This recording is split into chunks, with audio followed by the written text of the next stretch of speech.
Good evening, Crimson Tide Nation, and welcome to the 17th edition of the Alabama Crimson Tide Call-In Show. From yours truly, Jackson Johnson, and my partner. Oh, right, my partner in crime's not here tonight. Jeffrey at Only Talk Sports is unfortunately running a high fever, so he is not here tonight. So I'm just doing the show solo tonight. But no worries. We here at Alabama, the voice of college football, take your calls discussing Alabama football or Alabama athletics of any kind, especially the men's basketball program. They've been fantastic. Are the women's basketball going to turn into the next Iowa basketball? Tune in to find out. But I will tell you, though, it's going to be a wild ride like always right here on Alabama, the voice of college football. And before we get to our first caller, we would like to tell you about the YouTube memberships of Alabama, the voice of college football. For $2.99 a month, you can become a Crimson Faithful member where you will have a loyalty badge next to your name. In the comments and in the live chat, custom emojis to use in the comment section and in the live chat, and you get a member shout out all by becoming a Crimson Faithful member. And for $4.99 a month, you can become a Saban disciple, and in return, you get access to a monthly hangout from yours truly, Jackson Johnson, Jeffrey Only Talk Sports, and Johnny Burts from Crimson Tide Live, and you will get priority reply to comments. And for $9.99 a month, the big one, you can become a Bear Bryant legend. And all you have to do is pay $9.99 a month, and in return, you can connect on social media with us and give out content requests of any kind. And neither rain, nor sleet, nor snow will put a stop to fulfilling your request on Alabama the Voice College Football. We don't care what it is. We will make sure to fulfill those requests. And there's a book out written by Mark Rogers, the voice of college football himself. It is the top gift for Valentine's Day for the college football fan in your life. And it's called The Disputed National Champions, College Football's Historical 1990s Reset, where you will learn about what happened in the 90s, how the decade changed sport, why the championship results should be questioned, how to correctly think through the scenarios, and to appreciate the accomplishments of teams that were not recognized as champions. This book provides an in-depth analysis of the changes, controversies, and outcomes that defined the decade of college football. It challenges readers to explore and critically evaluate the decisions that shaped the national championship landscape. Unlock the mysteries of college football's most debated decade. Grab your copy now. And that's not all. We got a little message that we're going to be putting out later in the show, and it's from the voice of college football himself. But first, we got some callers. We got our first caller. You know him, you love him. He's the one and only Alabama Rich. Hey, how you doing tonight, brother? I'm doing pretty good. How you doing tonight, good buddy? Oh, not too bad. Happy to be here. I was going to tell you last night on Football Foreplay that I feel like you ever seen Hey Coach that they do at Baumhauer's? I think so. Like I haven't been at Baumhauer's in a few years. Well, I It's was been going a to minute. say that there's a guy that calls in. He's the first caller on Hey Coach. His name's Pee Wee from around the Mobile area. So I felt like I was the Pee Wee to hear, being the first caller. So I appreciate you having me on. No trouble at all, man. What's on your mind tonight, good buddy? So I was thinking, a couple people have reposted clips, and I was wanting to get your opinion on Milrow struggles at the senior day. I've always said that it was to me the combine before the combine because it's all the best seniors. In fact, they had a guy from Alabama A&M that looked pretty solid. He was a defensive guy.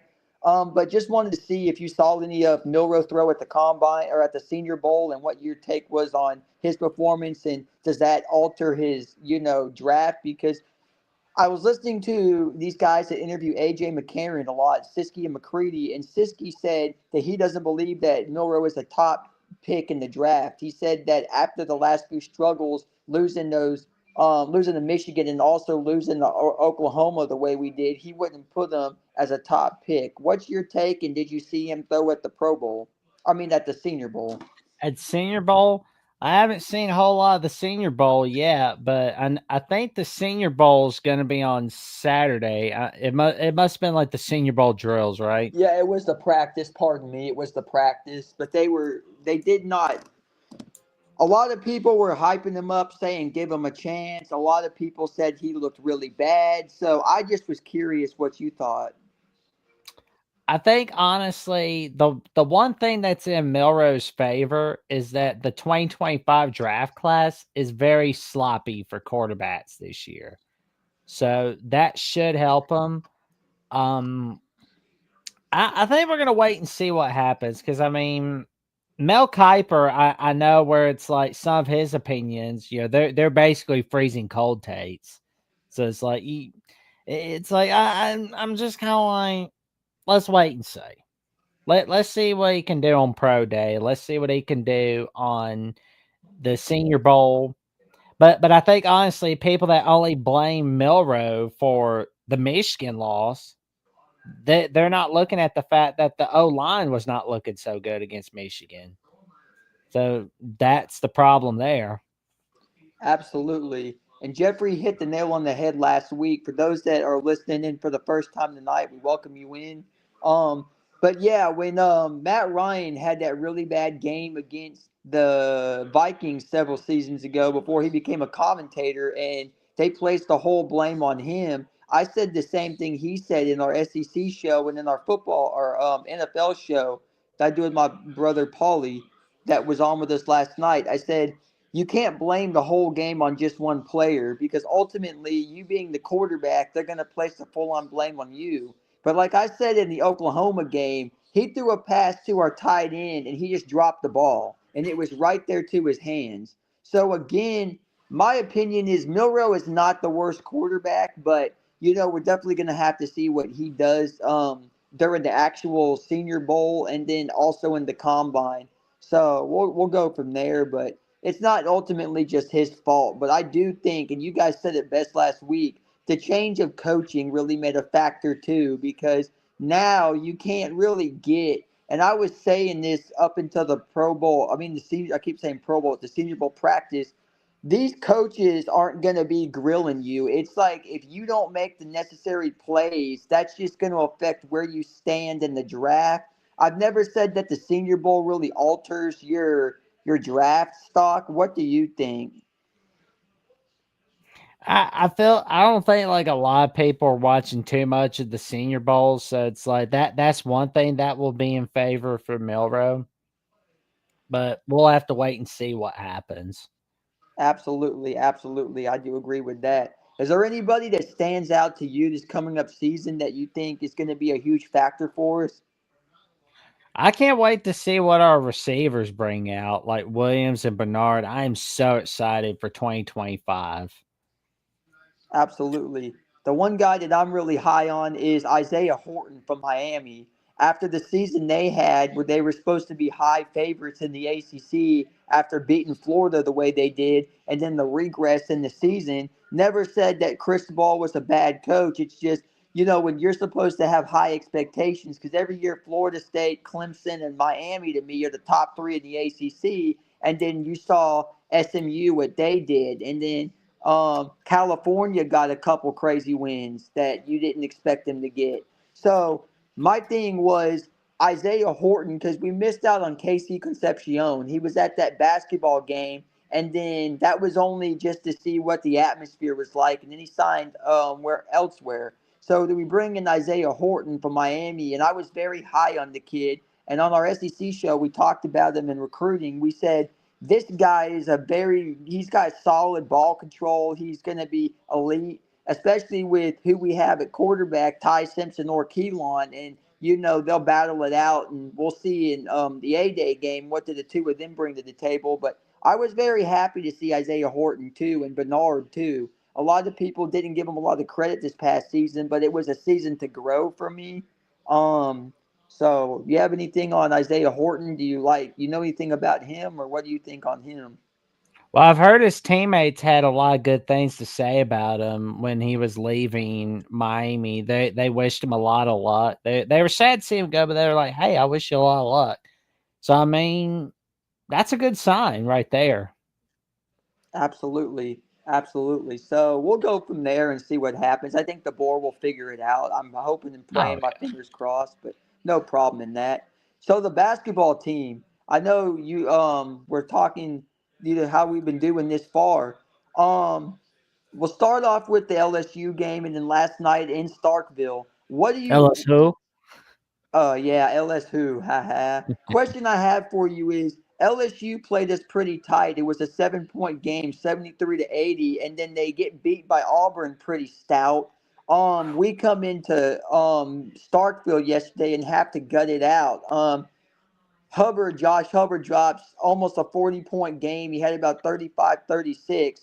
Um, Mark Sears bounced back with about 16 points Oh, from yeah. having a goose egg on Saturday night against LSU. What's your take on the team so far? Do you think the Ole Miss game had a factor in us now playing the way we have? Because now Coach Oates has said that he's going to do what it takes to win because of how serious the SEC is. Because Mississippi State went to overtime the week before or the weekend before against South Carolina. Carolina played them to the wire. We get played to the wire until Mo Diabate made some huge plays towards the stretch. What's your take so far?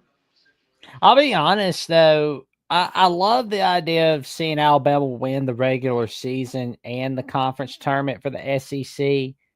But I'm more worried about March Madness. I'm just like I want Alabama Auburn to be the number one, number two game for February 15th.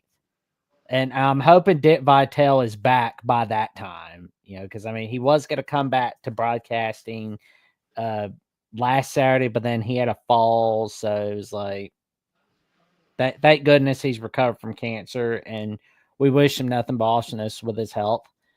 But I want to see Alabama Auburn be number one, number two going in February 15th. But on the other hand, if we got some problems, now's a good time to figure them out before March and before March Madness. I want this Alabama team to be the first national championship team in college basketball history for Alabama basketball. But I mean, I want to capitalize off that Final Four run. Like last year, like you should have heard me and my buddy Austin talking. He was like, Alabama's gonna make a Final Four, and he's a Louisville man, by the way. And he was like, Tony, they're gonna make a Final. And I'm like, I appreciate that, but I don't see that happening. But then Sweet 16 happens. Like, wow, we could pull this off. Nice. Yeah, I will go ahead and say that he's a smart guy for saying that because anytime he gives us love, we love it. So roll tide to him, even though he's a Louisville guy. But I'll go ahead and say this, and I got a very cool story to share that you might want to pass on to him, being a Louisville fan, about one of my family members. But Alabama last year was a team that didn't have the greatest roster, I feel like, in terms of like Mo Wagner. We had Aaron Estrada, who's now with the G League. And see what they did, and I think I brought this up when we did, because now our SEC show is basketball. So we talk about all the SEC teams, and we tried to get a lot of love to all the people out there, but, it's still Roll Tide all the way. Um, this was one of the times where the SEC has never been more competitive than it's been in years. It's like even though South Carolina hasn't won any games this year, it's like, yeah, you're exactly right. We got to figure it out now because we said this too. They were talking about all the talent that we brought to the NBA. And I said, yeah, but it's not the NBA per se because a lot of these guys are on G League affiliates. So like we had JD Davison, right? The guy with the poofy hair. He's now with the Boston Maine, which is their G League affiliate. Then you have Charles Bediako, who's with the Denver Nuggets affiliate. Aaron Estrada with the Pistons affiliate. And then another one of our guys that's with the G League affiliate Pistons. So, and I can see him in my head. I wanted to say Josh Primo, but I don't think that's his name. It's something else. But the only one that's really on an active roster is Brandon Miller and Herb Jones. And then you have Keelan Ellis with the Sacramento Kings. So again, right now I think as from compared to last year to this year, if we don't make a deep run in the playoffs, I'm going to be very disappointed because I feel like it'll come down to team chemistry in terms of because this team now has found different guys on every other night stepping up. Like Cliff Amari's been huge. Even though he's not putting up huge numbers, he wasn't brought in to have huge numbers. He was there to rim protect. He was there to get steals and also make sure that he can block as much as needed. And then Mo Diabate was the same way. In my opinion, anytime a guy like that gives you anything past a 10-point game, it's definitely something that you look at and you go, wow, this is absolutely incredible. We like what we see. And I think last year with the kind of guys we also had the gentleman that oh, I can see him in my head, but he was the other point guard that was battling against Mark Sears that transferred to Memphis.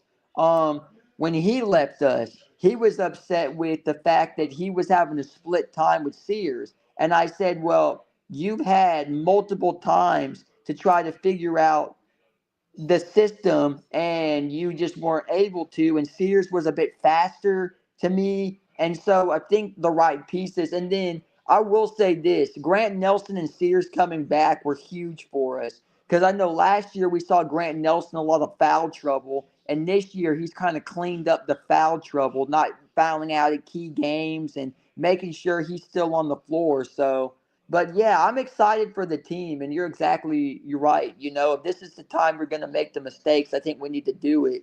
And we had two teams play us towards the wire, LSU and State, but our next game is going to be huge. We got Georgia.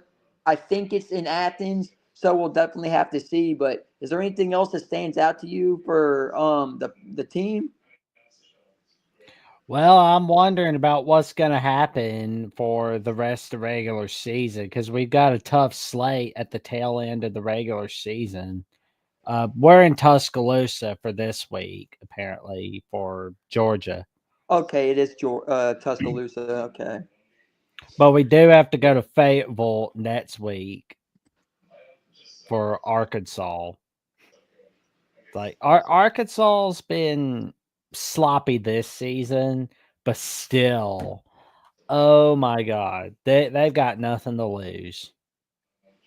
They really don't. One of the things I can say about Calipari is this is I wouldn't call it a rebuilding season, but this is a let me get my feet wet season because everybody knew him from Kentucky. Everybody knew what he was doing at Rupp Arena. They had a bunch of great attendance. And there was a guy that's a big Arkansas brother that we follow on my camp follows on Twitter. He's a very great guy, and I've known him for a few months. And he was telling me that even though they've had the struggles they've had, they get the attendance because they are trying to prove they are a basketball school besides football. And I do see that because the last few games, like against not Ole Miss, against Oklahoma, there was the crew that wears the overalls, the striped overalls, and the guy that wears the pit viper glasses. And he said he tweeted out that same guy and said, we'll show up the games no matter what the outcome is.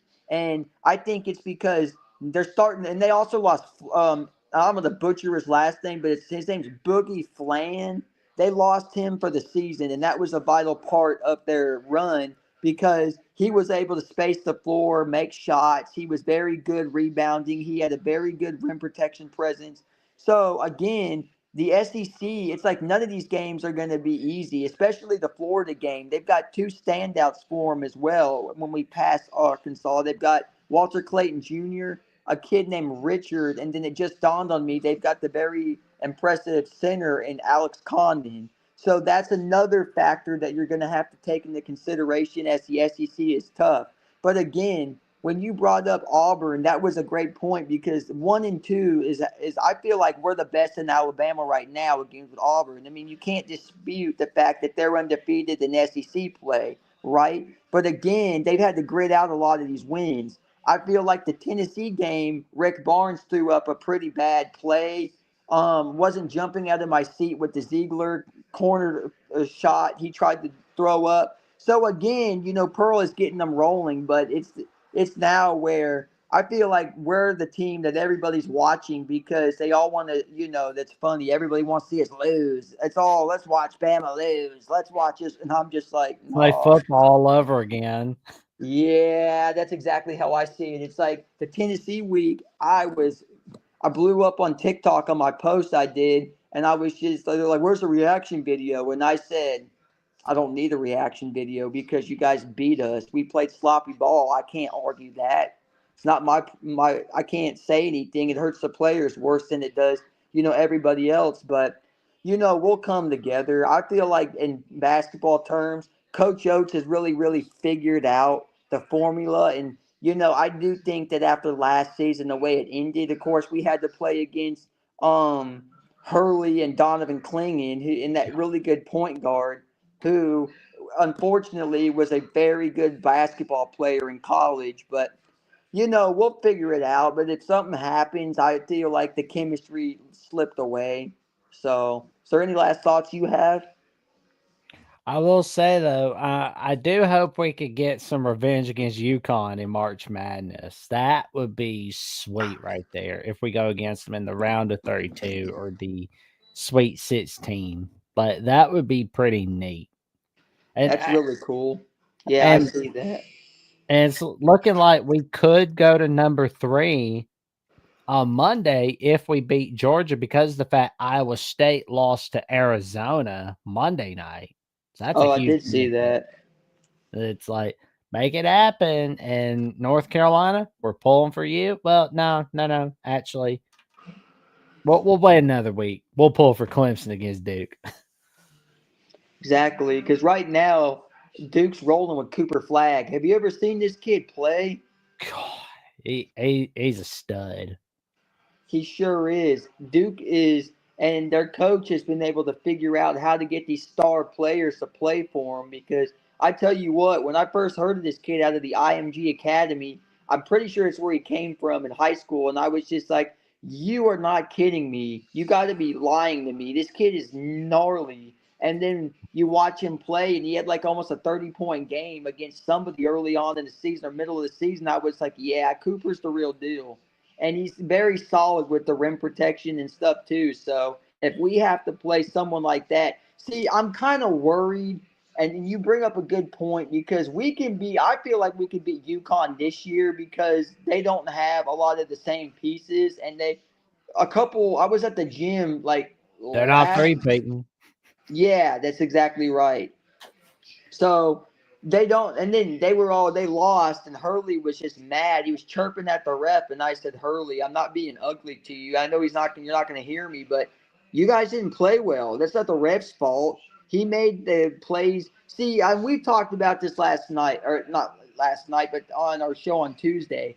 You can't call everything in a ball game, right? You could say, oh, every play was traveling, every play was an up and down or whatever, but the game will go on forever. They got to end it at some point. So again, it's like if they called everything or favored it, they'd start saying, "Is it rigged?" And it's like to me, I always have said that if you just don't have it, you just don't have it, and so we'll see what happens. But yeah, this year we could beat UConn. I'm just the Dukes and the UNCs are the ones that are really kind of bothering me because they have, and then if we can get past Auburn.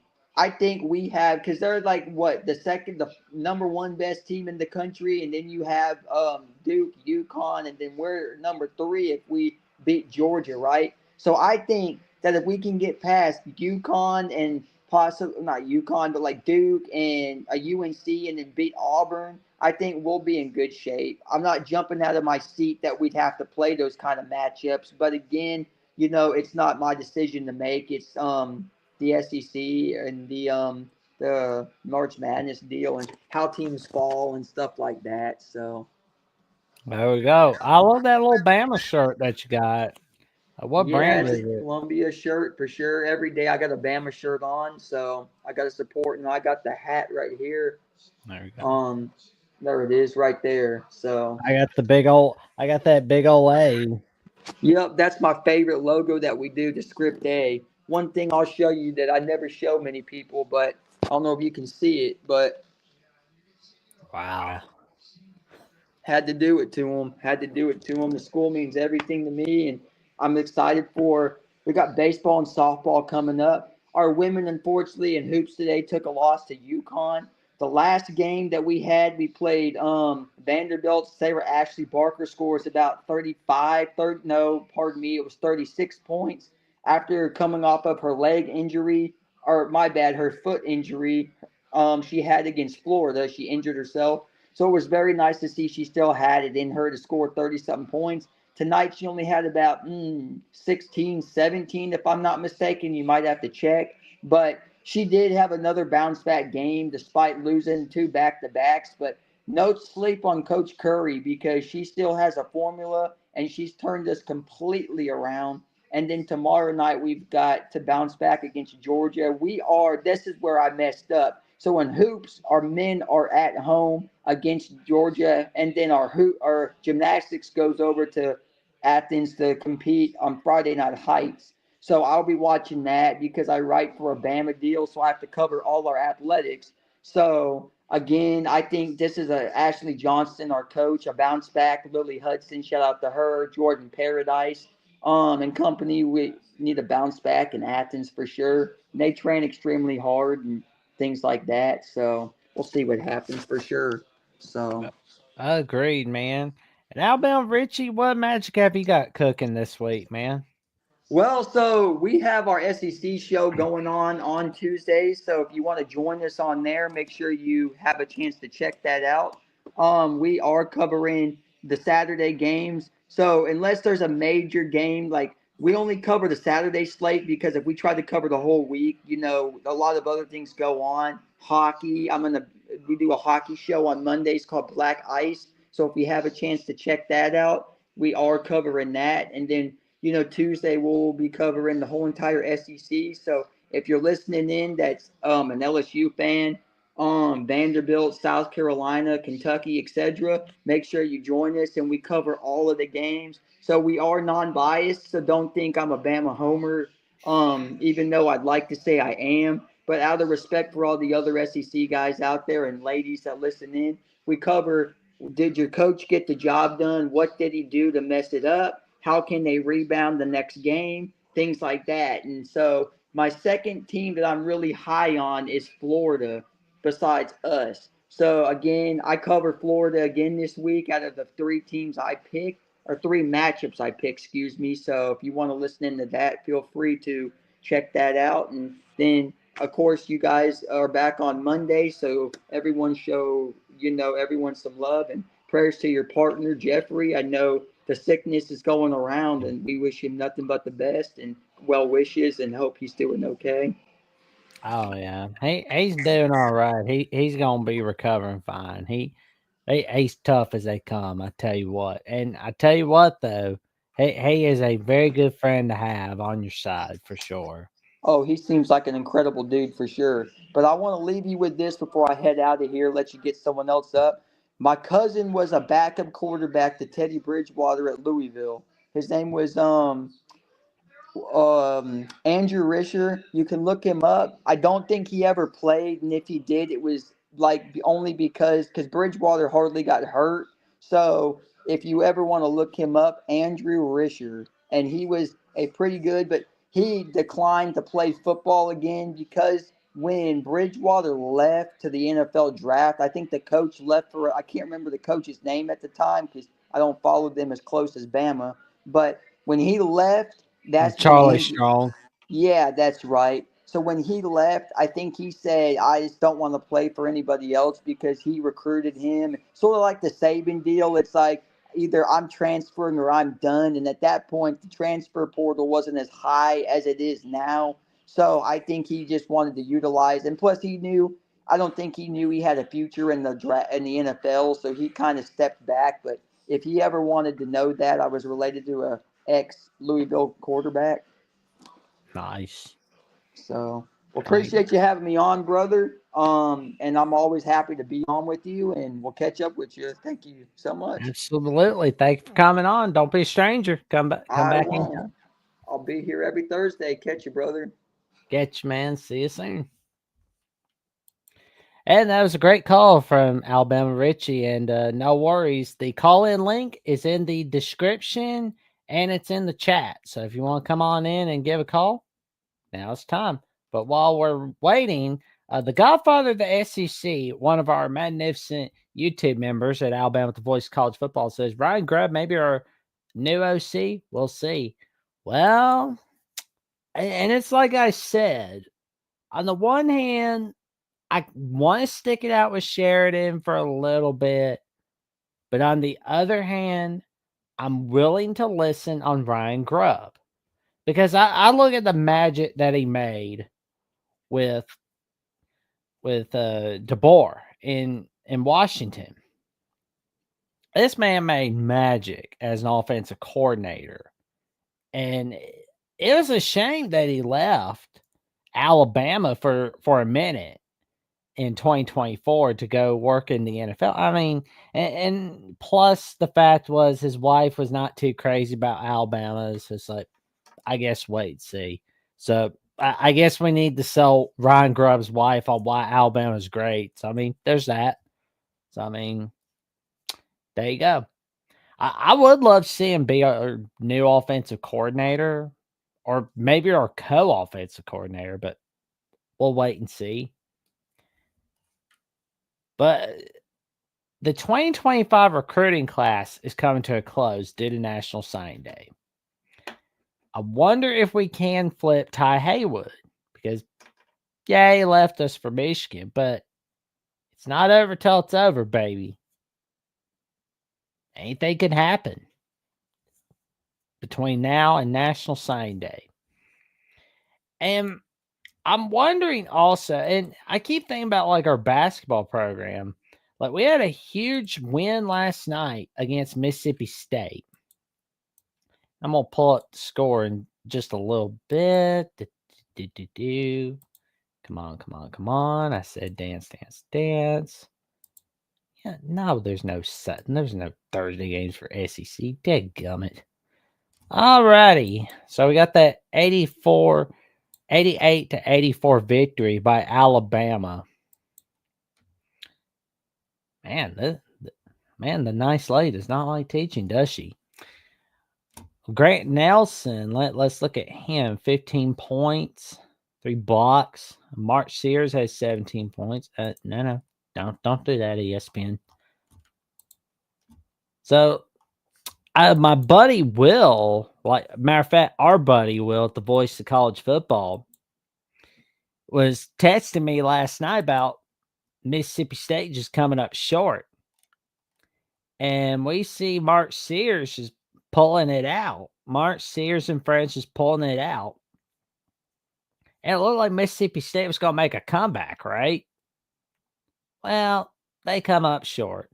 Boom, 3-pointer. 9 minutes left in the game by Mark Sears. Chris Youngblood, boom, 3-pointer. Where was the Mississippi State defense? Well, no problem. We benefited. We did all right. Mark Sears, there you go. Those assists by Mark Sears, nice.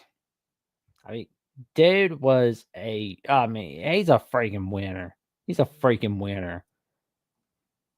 I cannot wait to see what we bring to the table on March Madness. I mean, it just feels like if we're going to make a mistake, now it's time to do it. Now is the time to do it. We can't be making crucial mistakes in March Madness. If we're going to make mistakes, do it in February. Do it in early March. Do it in the conference tournament even. Don't blow it in March Madness. Because, I mean, we have a shot to capitalize on our first ever Final Four trip last night. Not last night, last year. So, if we can win it all in college basketball for the first time in school history, that would be a huge deal. That would be a humongous deal. And it would officially send the message that, hey, Alabama is not only a football school anymore. We're a football basketball school. Matter of fact, we are the football basketball school. And just think 10, 15 years ago, nobody was sitting there thinking about Alabama, Auburn as basketball schools. They were thinking about them as, oh, well, they're football schools. They're all right.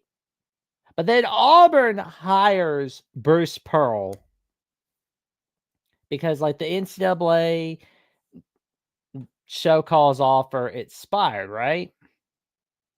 Well, guess what? It took a minute. It took a few years. Auburn's doing all right in college basketball. They made a Final Four run 2019. Huge, right? And we see Alabama hiring Nate Oates from Buffalo. And it's been magical ever since. I mean, we've been winning the SEC in college basketball. No, you don't hear that often. When you think of SEC college basketball, you think of Kentucky basketball, right? I mean, nobody's sitting there in 2014 thinking that, oh, Alabama, Auburn are going to be running the show in college basketball. Well, that is the reality. In men's college basketball, Alabama is they're doing fantastic. Alabama and Auburn are both doing fantastic.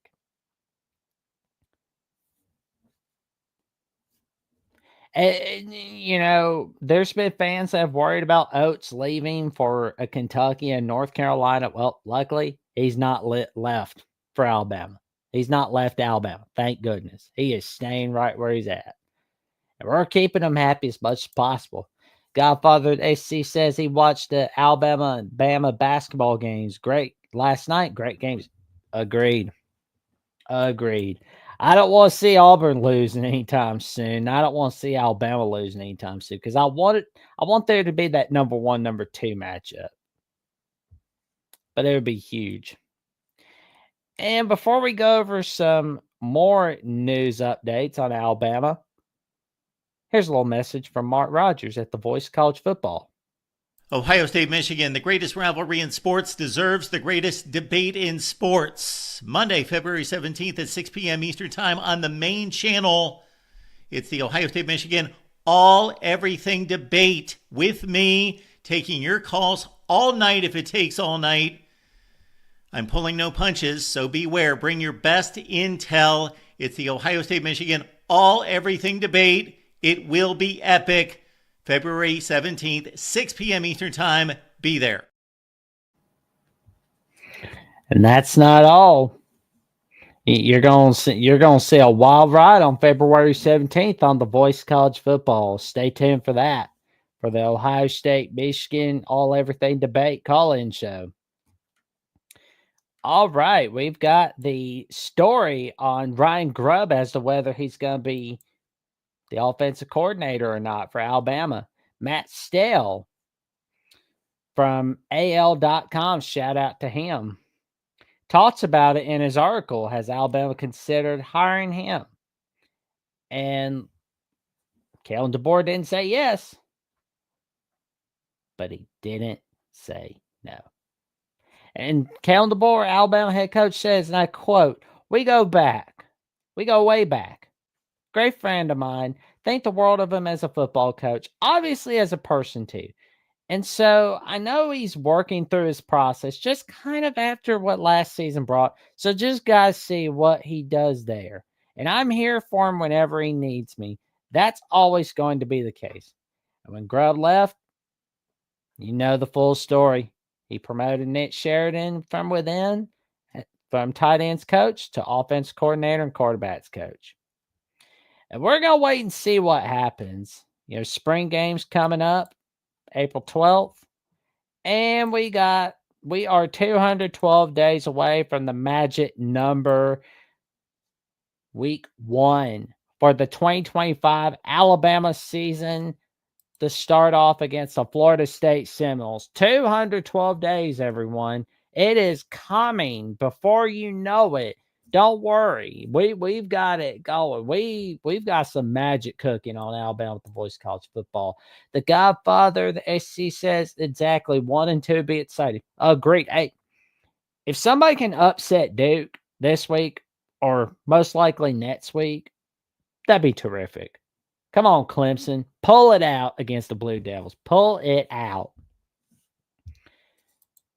And Rough Rider Returns says hello to all. And a hello to you too, Rough Rider. Thank you for tuning in to tonight's edition of the Alabama Call-In Show.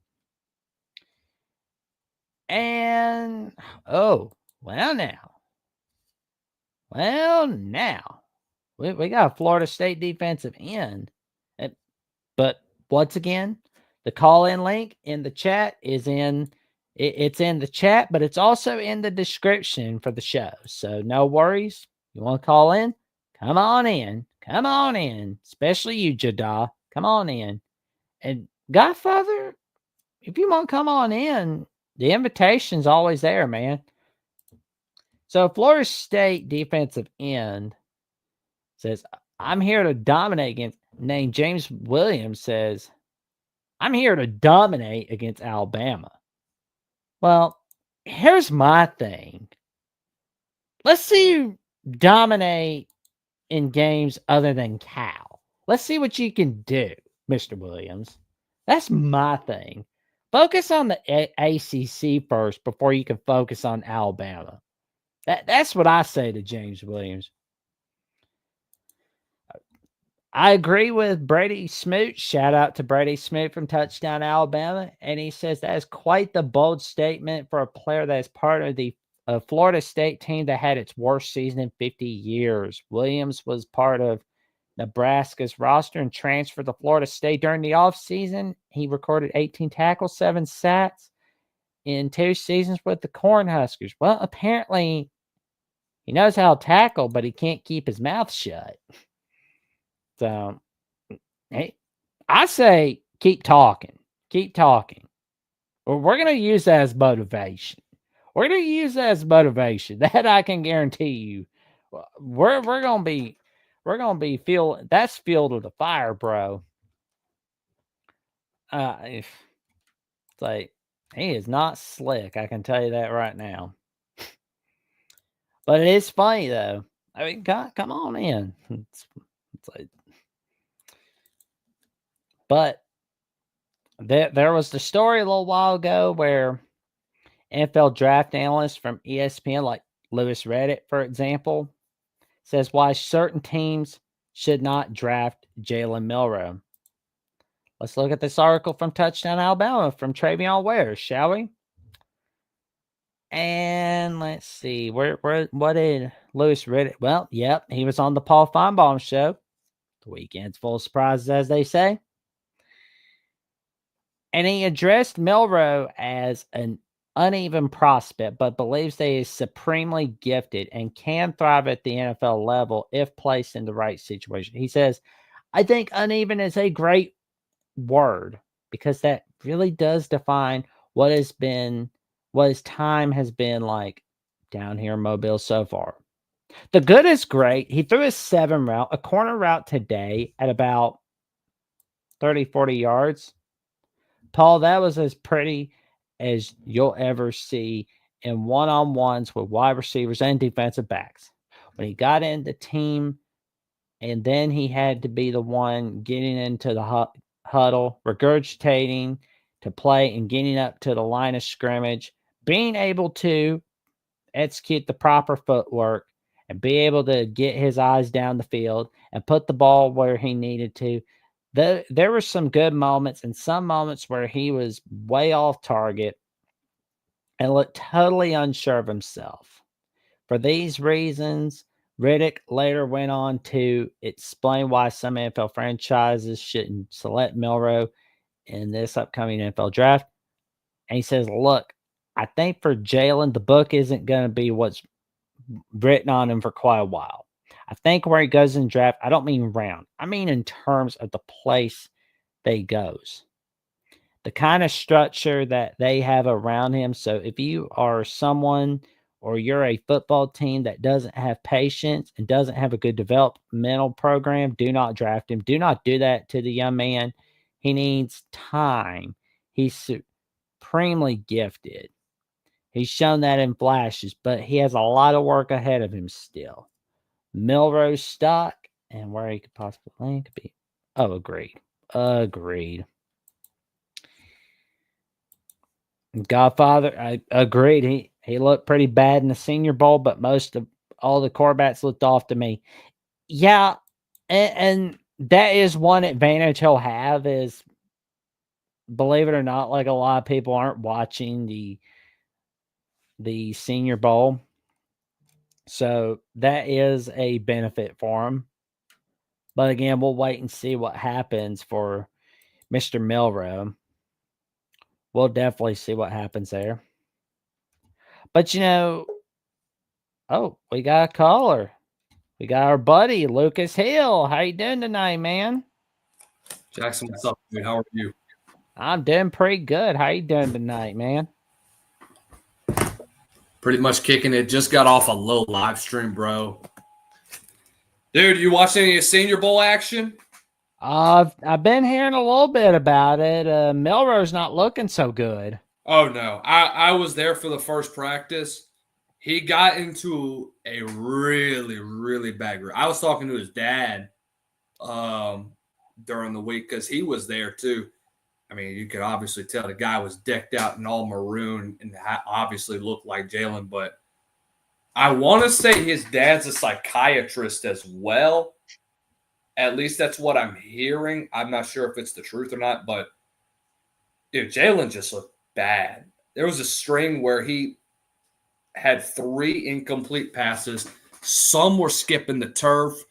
He just looked so stiff throughout the first 2 days. He had a decent day today, but I just don't see him being quarterback 3 in this year's NFL draft. I think it's probably going to either go to Dylan Gabriel or Jackson Dart.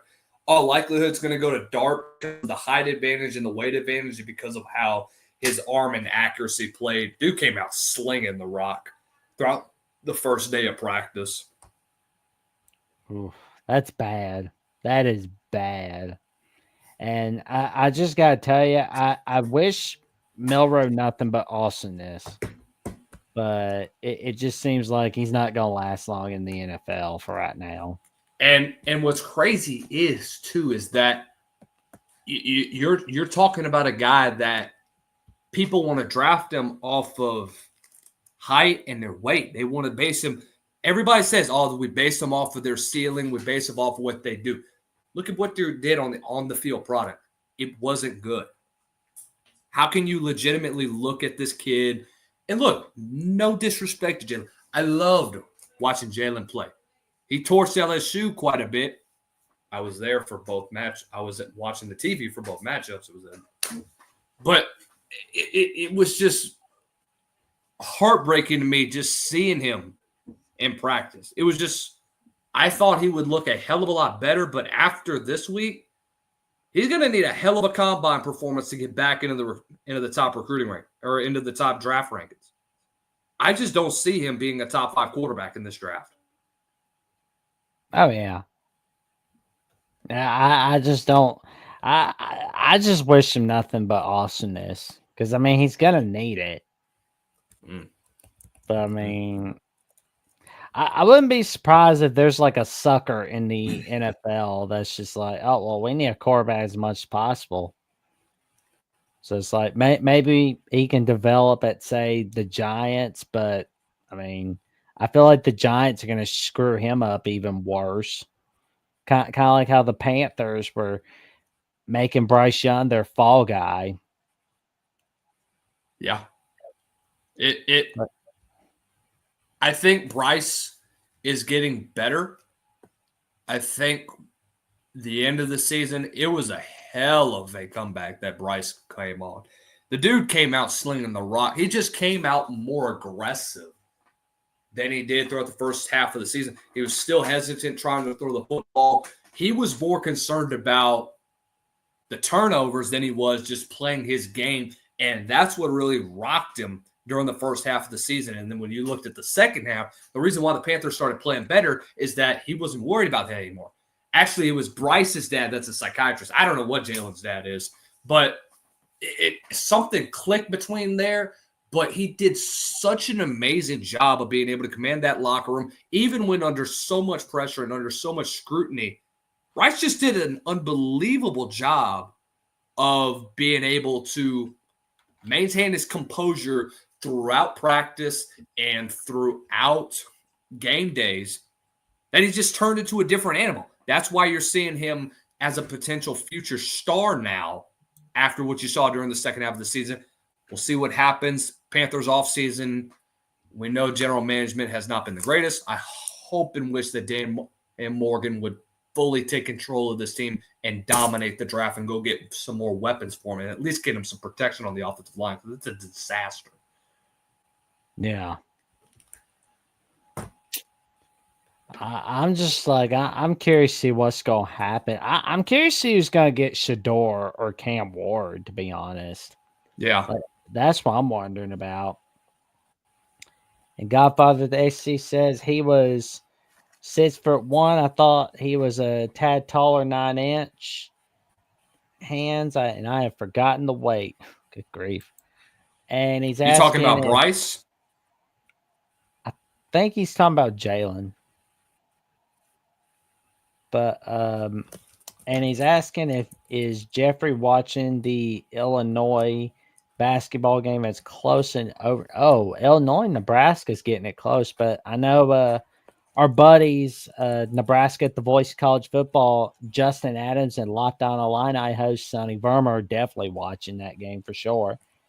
Yeah, for those that are just tuning in, if you're wondering why it's not me and Jeffrey tonight, well, and I'm doing it solo.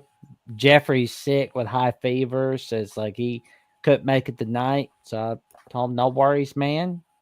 It's under control. You just focus on getting the film better. That's what matters. Oof. Drink some hot coffee while you're on the show, brother. Just cover yourself up in a blanket. You all right? You virtual. It's not like you're in person doing this. There you go. Nah. Jackson, I wanted to ask you this, brother. Uh-huh. Who's going to be QB1 next year? Do you have a firm belief in Ty Simpson, or does Keelan Russell eventually take the job midway through the season? I think, honestly, for right now, I believe Keelan Russell is going to take it midway through the season. That's what I believe. I will say this too. Russell to me is a heck of a better athlete than Milroe. That's what I'm hearing from a lot of recruiting analysts, and that's what I'm hearing from a lot of dudes. But look, I don't know, man. It's so impressive to me watching him throw the football. And I mean, we're talking about a guy that's the quarterback at Duncanville High. We're talking about one of the most legendary high schools in the state of Texas and one of the powerhouses over the last 10 years. We're talking about the Duncanville squad that has put together Colin Simmons, that's put together DeCorian Moore. You're talking about all of these studs that you got out in Dallas. And to me, I think Keelan is probably one of the most highly sought-after quarterbacks that has come to Alabama. I'll say this, it's probably one of the highest since Bryce. I mean, please correct me if I'm wrong, if there was another quarterback that was better than that. Nope. I can't wait to see what Keelan brings. And, you know, Jeffrey and I talked about it like several weeks back where he's like, let's see what Simpson can do for right now. I'm just like, let's get started with the Russell era now. But we'll definitely wait and see what happens with the quarterback battle this spring, and we're going to see what happens over in the summer. But I am all set for the college football, for the Alabama season to start, because we're turning 12 days away from kickoff for 2025. There we go. Your internet doing okay, Hey, Lucas? what's the expectations for this year, Art? You got me now, Well, Jackson? uh, it's buffering here and there. Hmm. I was like, Okay. anywho. So you're asking, yep, I got you now. Your question was about the expectations for Alabama this year. Yeah. I mean, do you see any sort of improvement? Is this a year where you can really say this is the team that's going back to the CFP? Because I know you brought back Jalen Mbakwe, you brought back Ryan Williams. Mhm. You still got two answers at quarterback. You got back Jam Miller, who I think can get 500 to 750 yards. I talked to you guys last week about either last week or the week before with you and Jeffrey about it. But realistically, what are the expectations? You're losing a lot in the interior of the defensive line. Your run defense was absolutely piss poor, but you're still dominating in the recruiting rankings. So, what is realistically expectations going into 2025? I would expect to go at least 10-2. Like that's my realistic expectations for 2025.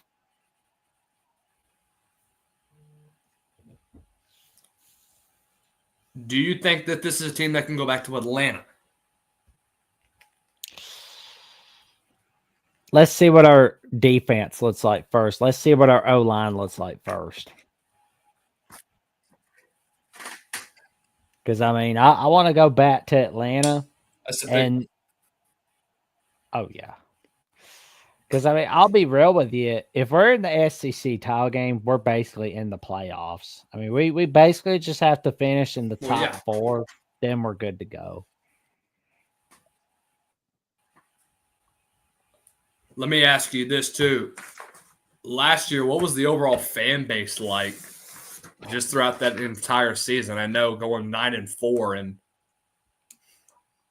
Oh man, like some of the fans, like I've had like relatives tell me that's not what Saban which would have done. Which I mean, I knew that was coming.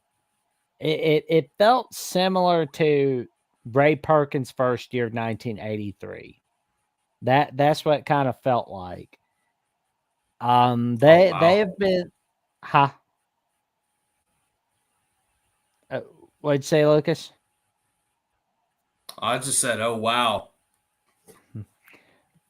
Yeah, it's just a lot of people have been like, "Oh, well, that's not what Nick Saban would have done." But here's my thing: nothing worth having is easy. I'm not expecting a bunch of national titles. I want to see us get back to the playoffs. I want to see us win natties. Don't get me wrong. I want us to get to 20 national titles, but we got to give DeBoer time. That's what we have to do. Let him get his pieces in place because I believe he can get us back to the promised land. I believe he can. And I miss the Saban era, no doubt about it. I'd love for it to come back, but the Saban era is over. The Saban era is now in College Game Day. He's a retired man, so he's enjoying retirement. And he's enjoying doing those little Aflac commercials. What y'all think of the high tide? The high tide? From was it Aflac or was it an Allstate commercial? I think it was like Allstate. I haven't watched a whole lot too much commercials. I'm just keeping an eye on what I got to keep an eye on. Do you know what I'm talking about? Yeah. I've heard it. The high tide, high tide, high tide, high tide. But no, that's an interesting comparison that you relate with DeBoer to Ray Perkins because Perkins was around that era back in the 70s whenever he was in the NFL with the Giants and then before with San Diego during Don Coryell's first full year with the Chargers during the great offense that they had. Guy was an offensive coordinator there. And I thought he was a damn good offensive coordinator. I thought that he was able to bring some of that to the NFL. But like you mentioned already, there's just so much that you have to take control of, especially in the portal. You gotta dominate. I mean, you were talking about the defensive line that didn't look like a Nick Saban traditional defensive line. That defensive line got absolutely smoked. But I think the good part about it is that there's a lot to look forward to, especially in the secondary. You're talking about 2 Thorpe Award winners that I think you have in Domani Jackson and Jalen Mbakwe, who I think are outstanding outside. I think Mbakwe is going to take a step forward. You're obviously losing a guy that is a leader in Malachi Moore, which has shown out. I think he's in the Senior Bowl as well. But yeah, I think he opted out of the Senior Bowl from what I heard this week. He opted out, yeah. I was kind of disappointed because I was excited to see him, and I was excited to see that offensive lineman from Missouri, but he ended up opting out because of the flu, and he opted out for God knows whatever reason, but it was still a lot of fun. Do y'all have a Voice of College Football South Carolina? Oh, we have a South Carolina Voice College Football channel, but we don't have somebody on there yet. Gotcha. But we're getting all those channels lined up. That I can promise you. And we're definitely looking for candidates for teams that don't have a Voice College Football channel or don't have a Voice College Football show yet. Nice. There we go. Let me ask, I got a couple more for you before I roll out of here.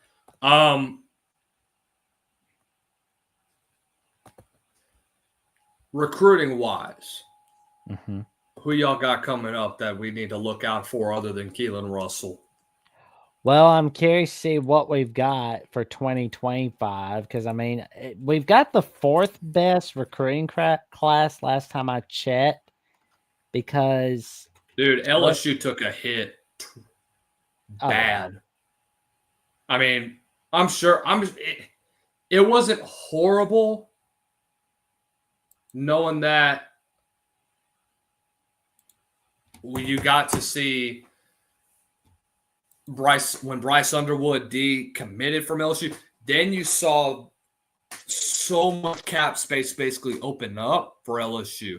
They were able to spend it on the guys in the portal. You got Nick Anderson. You got Barry and Brown. You got a lot of guys in the portal that you were able to fill in for your offense, and that's why you're considered to be a top 10 team going into next year.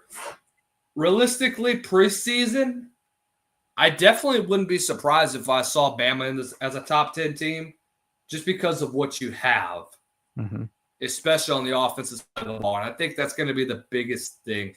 Their offense is going to improve big time. I think with Milroe out of the way, you have an opportunity to grow in your offense. And I think with the Kalen DeBoer system coming in, it's definitely going to be interesting. And by the way, any update on the Ryan Grubb situation?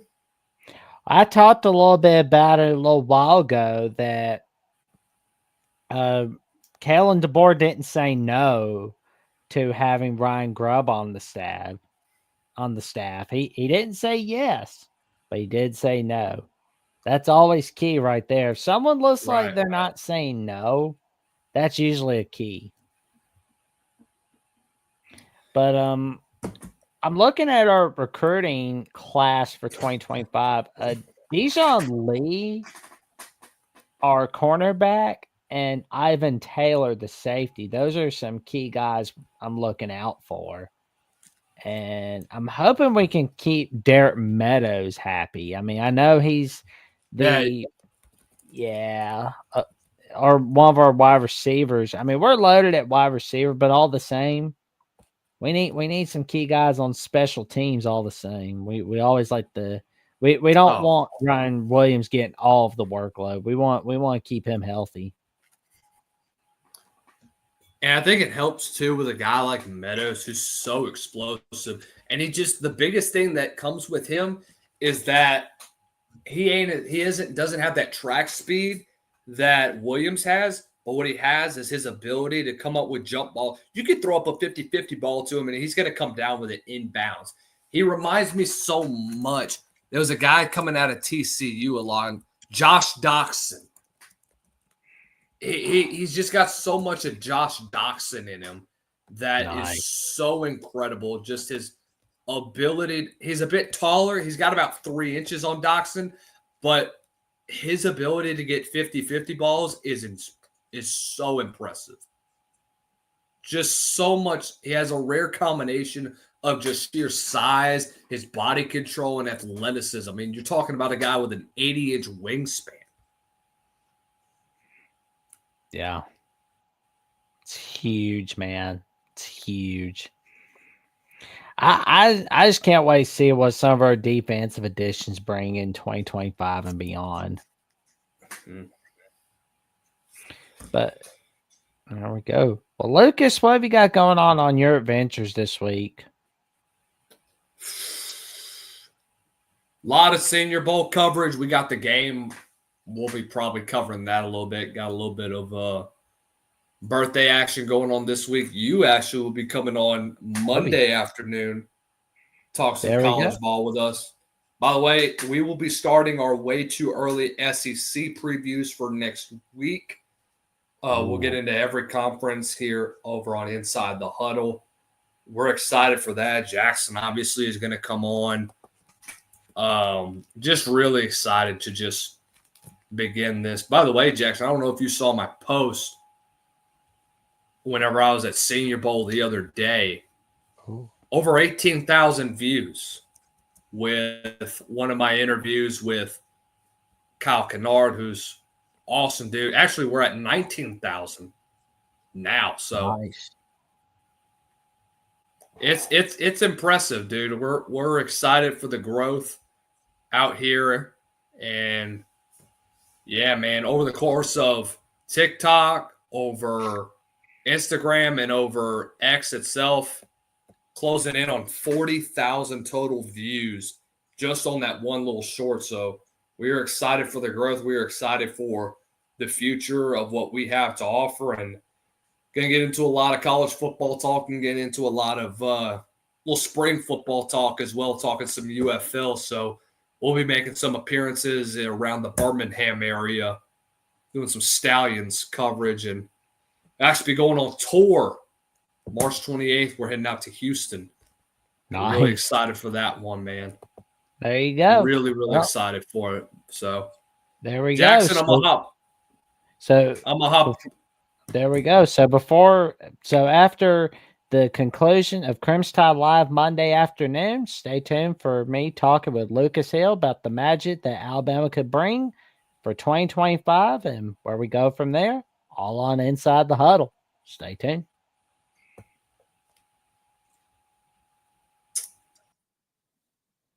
There we go. And that's going to be a great one. And the 2025 recruiting class, let's look at our additions so far. And of course, we got Russell, got Carroll, Dijon Lee, Ivan Taylor, Jackson Lloyd, got Derek Meadows, of course, Ackland Deer, Daryl Johnson, Justin Hill, Marshall Pritchett, Mel Waldrep, Micah DeBose. There we go. We got some offensive tackles on there. Nice. Luke Metz, Abdul Sanders Jr., Lotzer Brooks, Steve Bomoa, Cavante Henry, and we got a kicker, and Alex Afshoff. There we go. Oh, we got some key transfers. There we go. Drell Washington, huge win. Cam Dewberry, Cameron Calhoun. My guy Austin was bragging about him the other day, about him coming to Alabama, so he's pretty happy about that. Here we go. We got some cool additions on our transfer on our portal, and been losing some guys here and there, but we'll wait and see what happens with recruiting for 2025. Maybe we can get going a little better, but I'm happy with number 4 all the same. And there's an article from Clutch Points from Scotty White.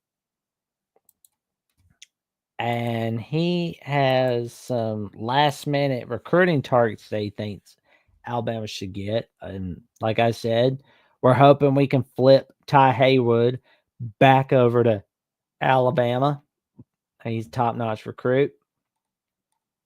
And Zahar Mathis, he's still out there. He was going to go to Ohio State, but Alabama's in the midst because he's got some other schools that he wants to talk to, like Florida State, Maryland, UCLA. Yeah. So we got a lot of guys. We got to get him on there.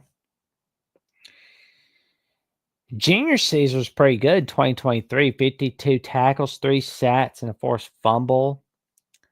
2022, he was key player for Imhotep charter squad that went 10-3, made the PIAA 5A state championship, worked primarily as a defensive end in a 4-3 front, total sack to PBU in the semifinals against Upper Dublin. Zahar Mathis would be a good last-minute snag for this Alabama football recruiting class, but it sounds like he has given more attention to other schools. Still, there is a chance that the Crimson Tide can make a late push. Agreed. Finishing in the top 10 is not easy. And we are taking calls right here on Alabama with the Voice College Football. The call-in link is in the chat and in the call and in the description. And we have our buddy Will ND from the Buzzer Beater. Man, how you doing tonight? Uh-oh. There we go. I should hear you now, Jackson. Oh, there we go. How you doing tonight, man? I'm doing all right, Jackson. What's going on? Ty got that wild win against Mississippi State, man. That was a crazy one. Agreed. That was fun. Yeah, it was a fun game. Yeah. Here we go. Ty's still in that position for that 1 seed and possible. It could be 1 versus 2 against Auburn. Yeah. But we need the Dukies to drop one. Yeah, I mean that would be pretty cool seeing Duke drop this one. Like I want to see him lose. They need to drop one before the Iron Bowl on hard court. Oh man, that'll be interesting to see what happens. I'd rather see him lose to Clemson because if we're number 2 next week, we could drop down against Arkansas or like Texas. But here we go. If we drop against Texas, we'll be number 2 by then. Yeah. For sure. I'm just, I talked about a little while ago where it's like 10 years ago, nobody would have thought we'd see Alabama, Auburn possibly being number 1, number 2, let alone get to the Final Four in all college basketball. Oh, man. So how you feeling about the Notre Dame Fighting Irish this week, man? I mean, we lost some of our old linemen, but they weren't going to start next year. Like, they're bringing in the younger, higher recruits, which is kind of sad because, like, you're going to lose some of that leadership. And then Chad going to USC, obviously it's huge for USC. It stings a bit to lose him to a rival, but Texas, this guy, I can't remember his name, from Texas Tech is coming in to replace him, so he should be good. Everyone seems to be happy with him. And then with Al Golden going to be the D coordinator of the Bengals, we got brought in Chris Ash, who I'm a little sketched out about, but I'm sure Marcus will hopefully make it good. Oh yeah, we saw Notre Dame did this season. I think Marcus Freeman will do all right for the future. Yeah, hopefully they can whoop up the Hurricanes. That's what I'm hoping for. Oh, week 1, man, it's gonna be fun. Deep cleansing of Miami. I'm ready for that. For sure. Well, and your alma mater, VCU, seems to be doing all right. But, yeah, they're in the first 4 out right now. and Joe Lunardi's latest projection. So gotta get back on the winning track. Well, that's the thing about being down. Yeah. The only way to go is up. So hopefully they can beat up on the Spiders, and then go on another winning streak. There we go. Yeah. But Alabama's got a tough stretch to end the regular Mhm. season. Mhm. And it's like I talked with Alabama Richie tonight. If we're gonna mess up, now's a good time to do it. Yeah. Don't do it in March. I mean, Georgia and Auburn should be easy wins, but that Texas is surging a bit, so that might be a tricky one. Before, especially because it's right before the Auburn game. Oh yeah. Hmm. Yeah. I mean, like Arkansas, they've been pretty sloppy this season. Oh man, they've been the biggest disappointment Oh, they're in the terrible. SEC. Did you Terrible. see Rick Pitino urge Kentucky fans to cheer him on? They're not going to do that. On Twitter, he posted it on Twitter today on his Twitter account. Oh Yeah. man, that's funny. Mm-hmm. It's funny though. I saw John Neighbors from Inside Arkansas Locked On Razorbacks on the Feinbaum show today talking about Arkansas, Kentucky. Mm-hmm. Do you want to pull it up since I don't think it's copyrighted if you want, but you don't have to. Let's see. It should just be on his Twitter. Yeah. Oh, let's see. I bet it's somewhere. We're gonna. It's on his account, I think, because I follow Rick Pitino. Okay, here we go. Real Patino. Huh. Yeah, let's see. I pulled up a little something on my Twitter where it's like, somebody on there. Here it is. Yeah. Here we go. Let's pull it up. Hello, Big Blue Nation. I didn't steer you wrong with Mark Pope when I sent out that last video, and I certainly won't steer you wrong with this video. Toughest day of my coaching career at Louisville was when I had to walk into Rupp Arena. Tried not to show it, but when I went home, the reception, it tore me up apart because I love that place so much. And it's interesting because I was speaking to Ed Cooley just recently about Providence, and he said he almost was brought to tears because of the bad feelings he got going back there. But this is different. And as you all know, I'm not best friends with John Calipari. Mm-hmm. I respect him, certainly. But it was a mutual thing. The fans wanted a change. John read the tea leaves. He needed a change. And Read the tea leaves. But what did he do for you? He brought the best talent in the history of the game of any university in America to Lexington. He also won a national championship.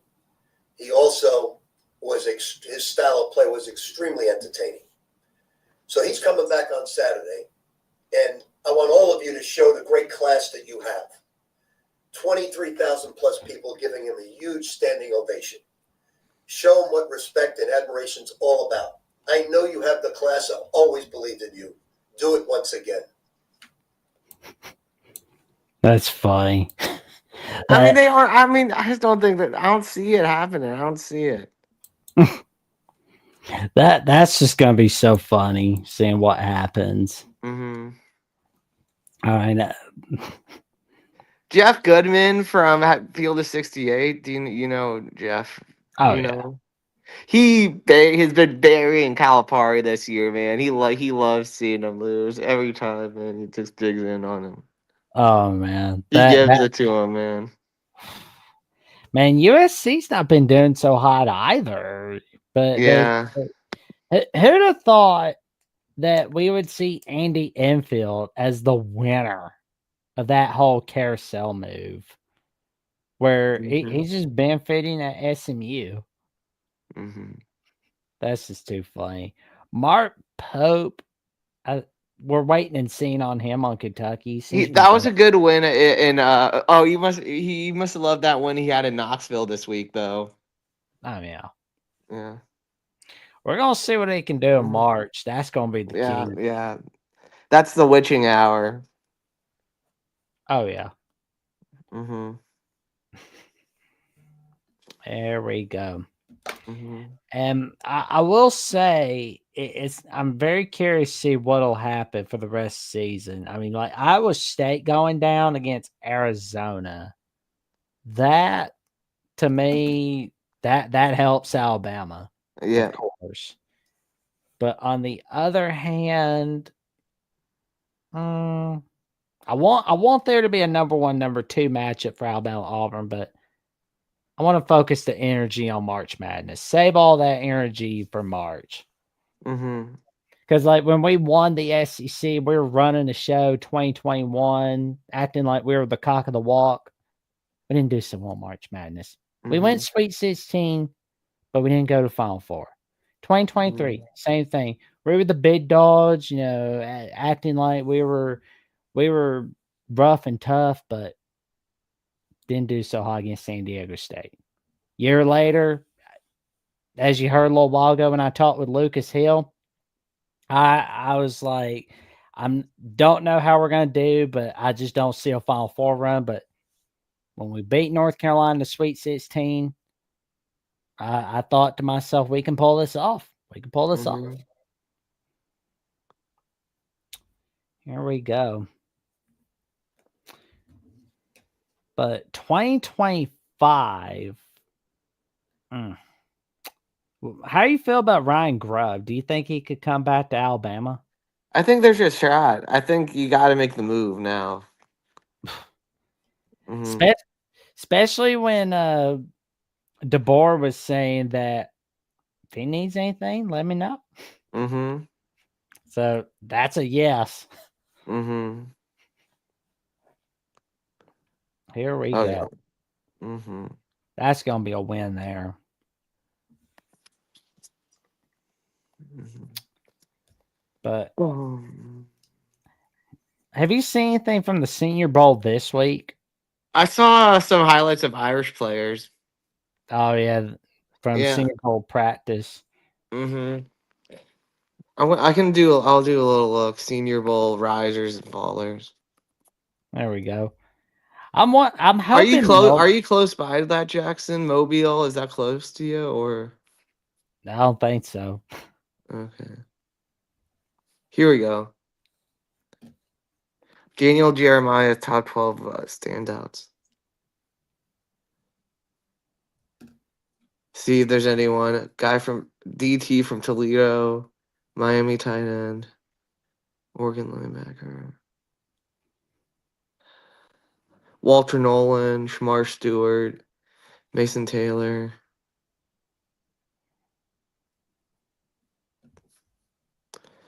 They had some Florida State guys in there. I mean, there wasn't much to show for Florida State, so they had to do something. Yeah. Yeah. Yeah, Florida State. I mean, they went 2-10. So I mean, we're not getting anybody from that squad. Yeah. It's funny. A little while ago, I pulled up an article where there's a guy running his mouth saying, "Oh, we're gonna beat Bama. Focus on the ACC first, then Mm, focus on Bama." yeah. So,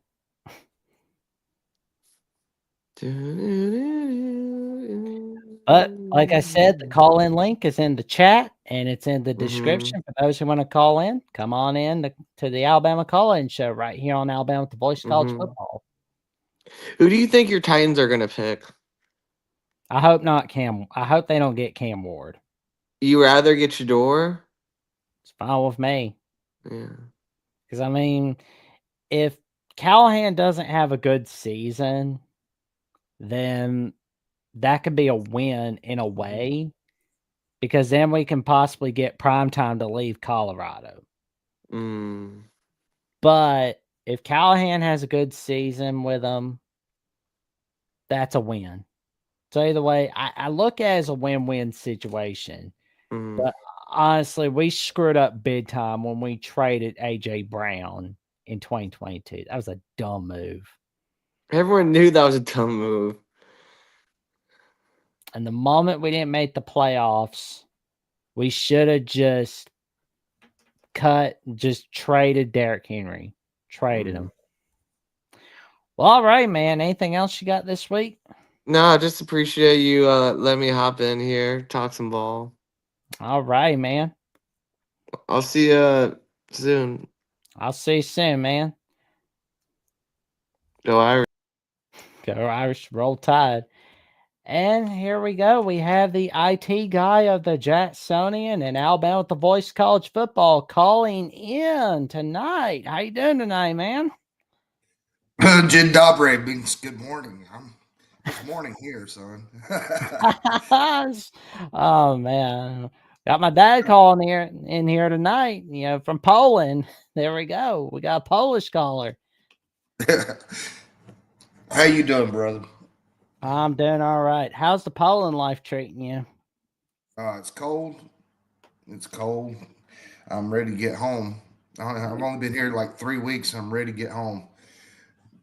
Oh, well, time flies by. That's the beauty of it. And so it's Yeah, like it'll go by fast as long as I can stay busy. But hey, I just want people to know. Um, in case y'all don't know, Jackson is got the biggest brain I've ever seen. He remembers everything. And to kind of prove that, I'm putting you on the spot, Jackson. You didn't know I was calling the other day, did you? I But didn't have that. yeah, so I've got this questionnaire here. I'm going to ask it to you, see if you can answer these questions. Okay, You think you can do it? I'll see what I can do. All right. Some of them should be pretty easy for you. It says, how many national championships has the Alabama Crimson Tide football team won? 18. It's 8, 12, or 16. 8, 12, or 16. Good grief! Like, where is it? What question is that from? Uh-oh, you're muted. So what do you think? 8, 12, or 16? Well, we got 12 from our era, from before Saban. We got 16 in 2015, got 17 in 2017, 18 was 2020. Okay, so this questionnaire is probably old. Ooh. All right. Let's see. I'm gonna click 16. It said 16. Oh. So this thing's a little old. Oh, so it's like before 2017. Yeah. All right, so here we go with another one. At how many other colleges did Bear Bryant coach before taking the Alabama job and then becoming the legend? He coached at Maryland, Kentucky, and Texas A&M. So that's 3 where he was the head coach at. Let's click on that. You're correct. Everybody And you said knows that. Maryland, Kentucky, and Texas A&M, right? Mm-hmm. He coached at Maryland for a year, but then he left for Kentucky. After 1953, went to Texas A&M. Unfortunately, they could not beat Texas when he was head coach over there. Amazing, you know all this. That was even before you were born, dude. And before you were born, that's the funny part. Exactly. All right. When was Saban hired? 2007, January to be exact. There you go. This is crazy. All right. What is the mascot for Crimson Tide? Big Al. Everybody knows that. Yep.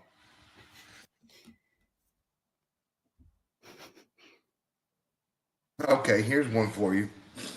When did Alabama play its first season of organized football? I think it was 1892 because we celebrated our 100th anniversary in 1992. Very good. Do you know how they went that year? How good they were that year? We weren't too good. They went 2-2. Yeah, not good by our standards. So how many games did Alabama win during Nick Saban's first year as head coach? We were 7-6, but unfortunately, the NCAA vacated it 5 of those wins, that it counts as 2. We were 7-6 that year because I should know. November was disastrous. We lost to LSU. We lost Mississippi State. I remember that Pitt sits Mississippi had because I remember the Pontiac game-changing performance was showing that video clip. And then a week later, we lost to Louisiana Monroe and we lost to Auburn on rivalry week. And Tuberville was head coach before he even thought about being a senator. My goodness, you're just full of knowledge. I did my best. Which school is Alabama's primary football rival? Auburn, obviously. Yeah.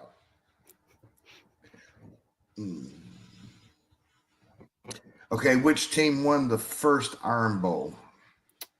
1892. Let's see. I think it was Auburn won that one. See, you're correct. And it was 1893. You know what the score was? Ooh, that's a good question. According to this, it was 32-22. Oh, wow. I always like to go back to 1948 because that's when we went back to playing the Iron Bowl. We went from 1908, 1947 not playing each other. I'm like, that's not right. 2 in-state schools not playing one another that long a period of a time. That's just yeah. Like, as of 2016, what is the seating capacity of Alabama's football stadium? Oh, let's see. So we're looking at 108,000, I'd say. I could be wrong.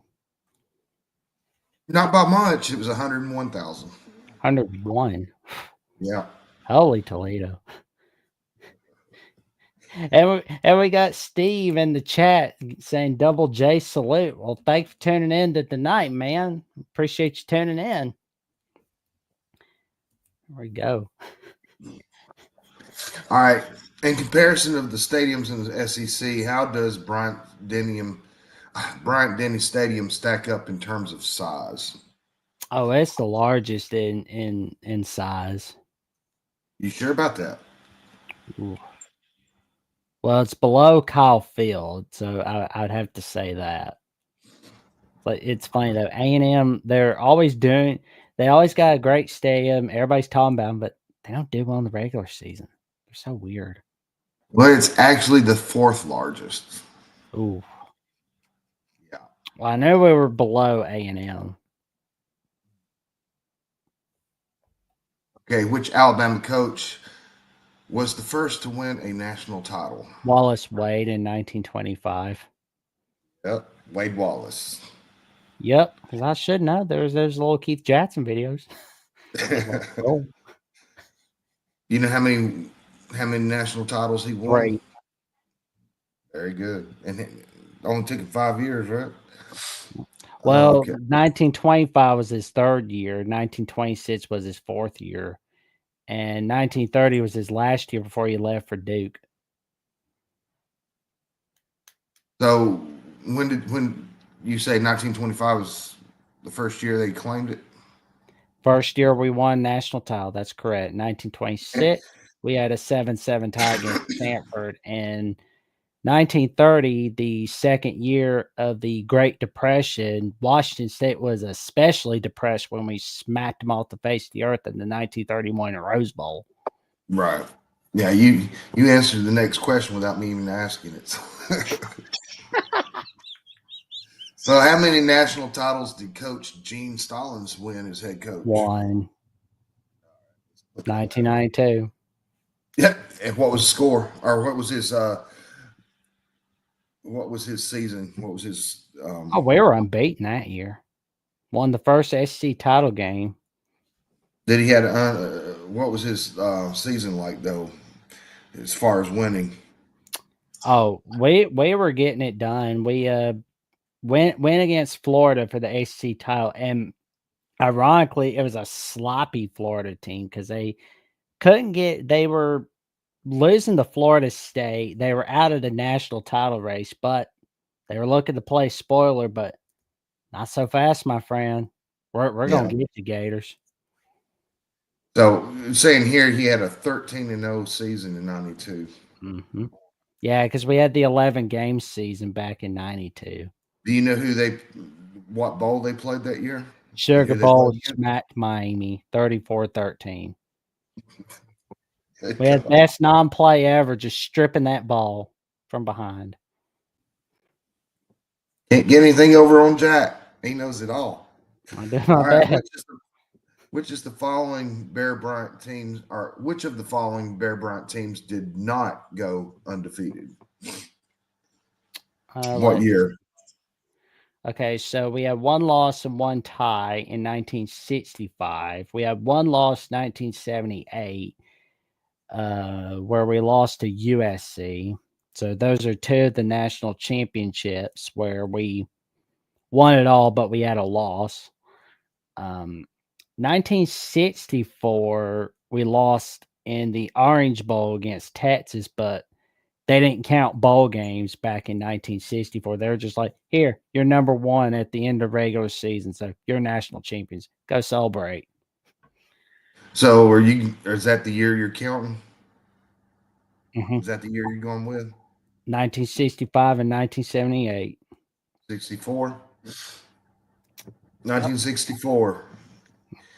He coached two perfect seasons, 1979, 1961. Yep. Mm-hmm. Yeah, we smacked Auburn off face the earth 34-0, and Pat Trammell just smacked them. Yeah. Coach Bryant Okay, said, so as of 2016, how many times has the team started with a 10-0 record? let's see. So there's 09, there's 08. And this is as of 2016, because we're not even counting 2017 through now, because that's the questionnaire you're in at the moment. Okay, so 2009, 2008, 1992, 91. Our first loss was to Florida. That was early that year. 19, no, not 1980. I mean, it's 1979. We were obviously unbeaten. 61, we were obviously unbeaten. 71, we were unbeaten until we got smacked by Nebraska. 1972, we lost to Auburn and punt Bama punt. So,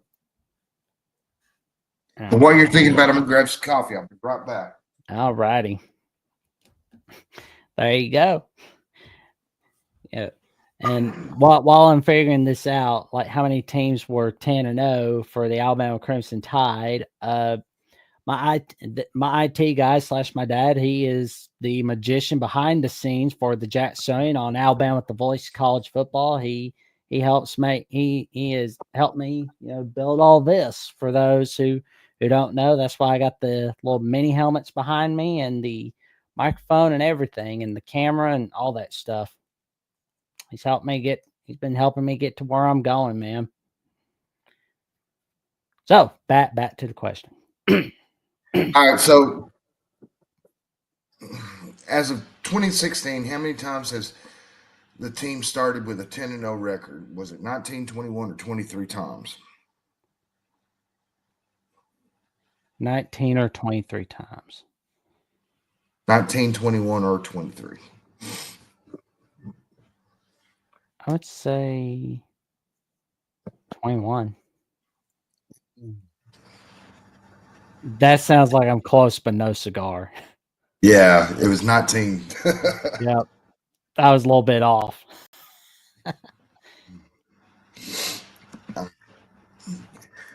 Which team did Alabama tie in a 1927 Rose Bowl, thereby winning Stanford. the national championship?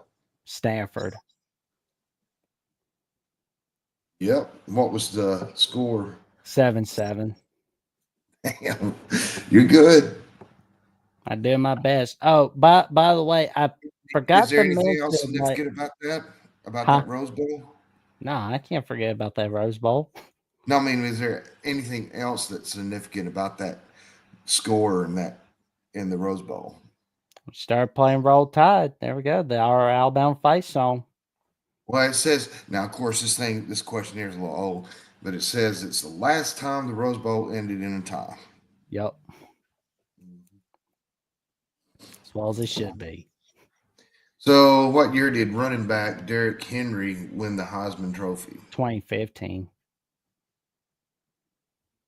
And you would be correct, my friend. He was our second Heisman winner, as a matter of fact.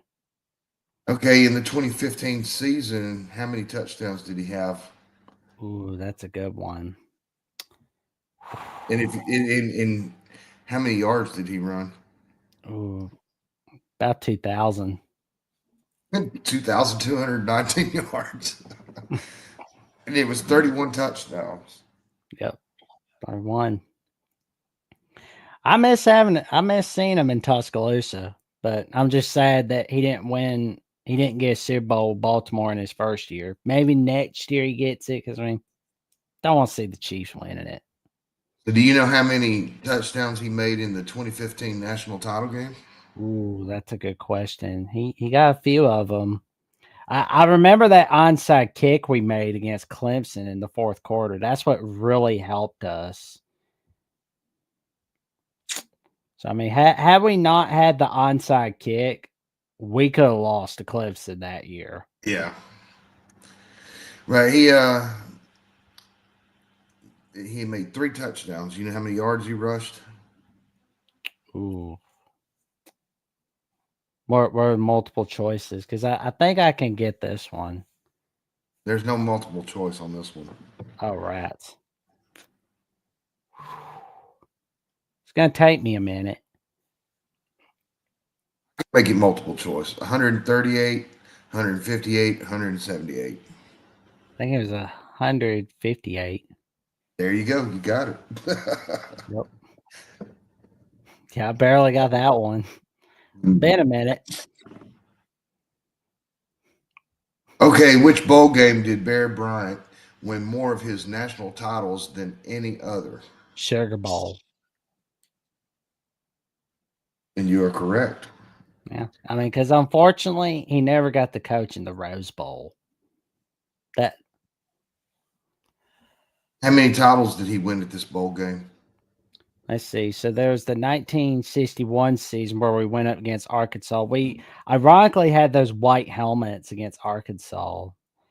And we won the national championship for 1965 against Nebraska in the Orange Bowl.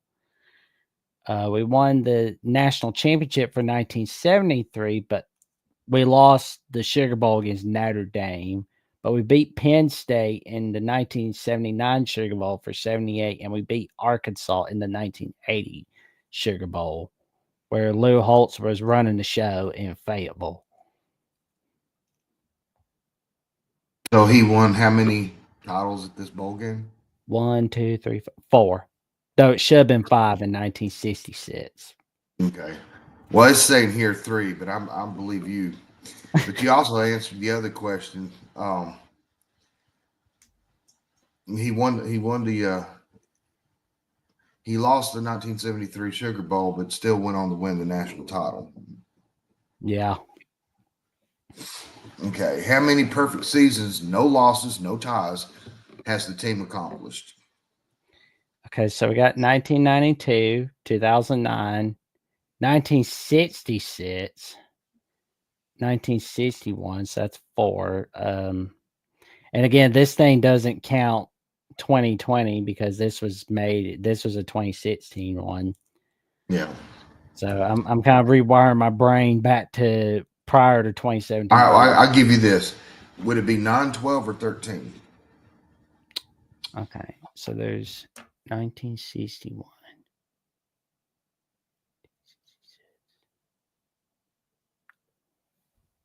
I would say 9.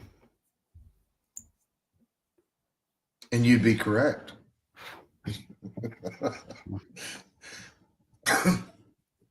Going with the instincts once again. Okay. At the Bryant Denny Stadium, What's the name of the visiting team's locker room? Ooh, that's a good one. I'm gonna have to take a look at that. It's called the Fell Room. The Fell Room. Do you have any reason why? Not at the moment. Okay, the Fell Room is actually named after a donor and alumnus named James Fell, Fail. There we go. He thought it was a great way to put his name to use. Love it. Okay, as of 2016, Alabama has won how many conferences? Let me get this right. Alabama has won how many conference championships as of 2016? Let's see. So there's 2009, there's 2012, there's 2014, 2015. That's 4. We won 1999, 1992. Good grief. All right, I'll give you this. Is it 21, 29, or 34? 21, 29, or 24. Well, I know it's 34. not 29, 21, 29, and 34. Ooh. I think it would be it would be 29 because like this is prior to 2017. Because like we won. Yeah, because I You're correct. Thank you. I know it's not Dot P's answer 4. I think he's just having some fun with us tonight. No, you did good. It was 29. Okay. It's making you think, huh? This is Right. from 2016, so you're having to forget everything past that. A little bit, but that's all right. So, what team did Alabama play in the so-called 2007 Saban Bowl? That should be easy. Oh, well, let's see. So we have Florida State week 5 in Jacksonville. That was the day before my 10th birthday. We played LSU. We lost that one by a touchdown. That was like the decider for the SEC West Division title. That was on November 3rd of 2007 on CBS. So you're saying LSU? First ever Saban Bowl. Yeah. Well, that's why they call it Saban Bowl, because he came from LSU. And it was the TV announcers that started that. Yep. Vern Okay. Lundquist, Gary Danielson. Okay, here's one for you. When was the first year an Alabama player was awarded the Heisman Trophy? 2009 with Mark Ingram. We never had any Good. Heisman winners prior to that. They've all been in the Saban era so far. Because, hey, let's see. What is this? Oh, you will know this. How many games did quarterback A.J. McCarron win during his Alabama career? So let's see. So 12-1, 2011, 13-1, 12-2. So that's 25 plus 37 games as starting quarterback. Well, your options are 36, 31, 29. 36. 36, yeah. How many national championships did he win? 2. Very Notre good. Dame and LSU. Everybody knows that. Okay. In 1965, Alabama team won the national title in part because of 2 higher ranked teams lost their bowl games. Which teams were they? What was the question again? In 1965, the Alabama team won the national title in part because of 2 higher ranked teams. Oh, that's easy. Michigan State lost their regular season rematch to UCLA in the Rose Bowl for the 1965 season. And then number 2 Arkansas lost to LSU. And then we beat number 3 Nebraska in the Orange Bowl that night. And we gave Coach Brian the score was on that game? Huh? You know what the score was on that Orange Bowl? Oh, man, that's a good one. I think it was 31-20. Oh, you're so close. 39-28. 39-28. I knew it was 11-point margin, but like Goodness. All right. When was the first year that Alabama played Missouri? let's see. I think it was 1975 because that was first time that I remember seeing them play each other in their series history. But I know 2012 was the first time we played each other in a conference game. Well, your choices are 1968, 1989, and 1991. Oh, that's right. 1968 because we didn't play them in 1989. Okay. How many times do you know how many times they played together as of 2016? Okay, so we played each other 68, 75, 78, 2012. So that's 4 times. So we're going prior to 2016. They've played 5 times. Do you know how many times Alabama won? We've won quite a bit. 78, 2012. I think we won 68. So they won 3 times. You got that one. Yep. Yeah, All right. I think because we lost 75. That's right. We lost in 1975 to Missouri, which prevented us from gaining a national title that year. Luckily, we were dominating Auburn, Tennessee, and defeated Penn State in the Sugar Bowl, so that makes it all better. And now remember, this is 2016. So how many head coaches has the team had? Okay, so we've had we had Saban. That was last time that we've had Coach Moose. That was 27, like before we got Kalen DeBoer. Sure about that? Let's see what the choices are. 28, 32, 36.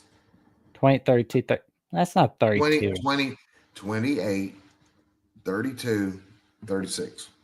Well, it's obviously 28 because it's not 32 or 36. Okay, so do you know how many of these coaches have led the team to a postseason bowl game? Let's see. So there's Wallace Wade, Frank Thomas, Red Drew. Not that moron J.G. Whitworth because he couldn't even get a win or two in 1955 through 57. Bear Bryant, Ray Perkins, Bill Curry, Gene Stallings, DeBose, Franchione, Sheila, Saban. 11. It says 12. Oh, 12. Oh, I was one off. There's somebody I left off for a moment. You doing better than most people would, trust me. I do my best. I make sure I hold myself high standard. Yeah. All right. So which team won the very first game between Alabama and Tennessee?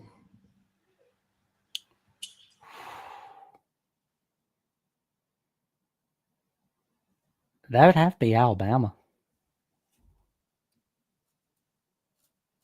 Ooh, Oh, I was off. it was a tie. Oh, yikes. That's even worse. Do you know what year it was and what the score was? I think it was 1901. Yep. You know what the score was? Sit. Yep, it sure was. Ugh. I hate ties. I hate them. We don't. It's not the what we know part; it's the what we don't know part that gets me. Yeah. Okay, before the team's national title in 2009, when was the last time that Alabama had won the national championship? 1992. Very good. How long? How many years had it been since they won it? Oh, it was a 17-year drought. Yep.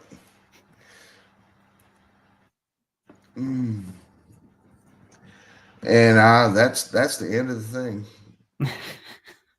There we go. I'll come up with something different next time. There we go, man. Mm-hmm. There we All go. right. So it's always I'm fun. gonna have to finish getting ready and get to work All while y'all right, are trying to man. get to bed. All right, man. Well, tell them what you got going on this week before you gotta go. Well, I'm waiting around for students so I can teach them. I don't know when they're going to come in. So in the meantime, I'm going to continue on my college courses. So There you go, man. Well, ladies and gentlemen, my dad, aka the IT guy for the Jacksonian Alabama with the boys college football, making magic behind the scenes and coming up with some really good questions. been doing it from 5,000 miles away. There we go, working 9 to 5,000. All right, son. I love you. You have a wonderful Love to, night. Dad. You have a good Sleep night. well. Sleep well. And I've I've already had a good night and slept well. I'm Brad, waking up. I forget you're in a different time than me. It's like I need to do better about time zones. Like I thought I got all the time zones jotted down. I got the U.S. time zones, but still figuring out the other continents. But it's taking a Yeah. minute. Well, I'm 7 hours ahead, so when you're going to bed, I'm getting up. There we go. All right. You have an awesome day. All right. You too. You have a good night. Sleep well, and I'll talk to you tomorrow, okay? Talk to you tomorrow and happy Friday. All right. Love you, son. I'll do that. Here we go. And that is my dad making the magic behind the scenes for Alabama with the boys college football and the Jacksonians. So definitely check out what he's doing. He's making some magic all behind the scenes. And it looks like we're not getting any other callers tonight. So before we go, I'd like to mention that if you love top-notch discussion and debate and analysis with no off season, come on in to the Voice College Football @Twitter account. Ironically, Mark's got a show going on right now where ESPN saved the ACC. It's a possibility. And of course, there's me breaking the fourth wall. It's I 16th wall, 64th wall, and much more. The Ohio State Call-In Show from Garrison and Ryan Stanos. TJ bringing the magic on Michigan at the Voice College Football. There we go.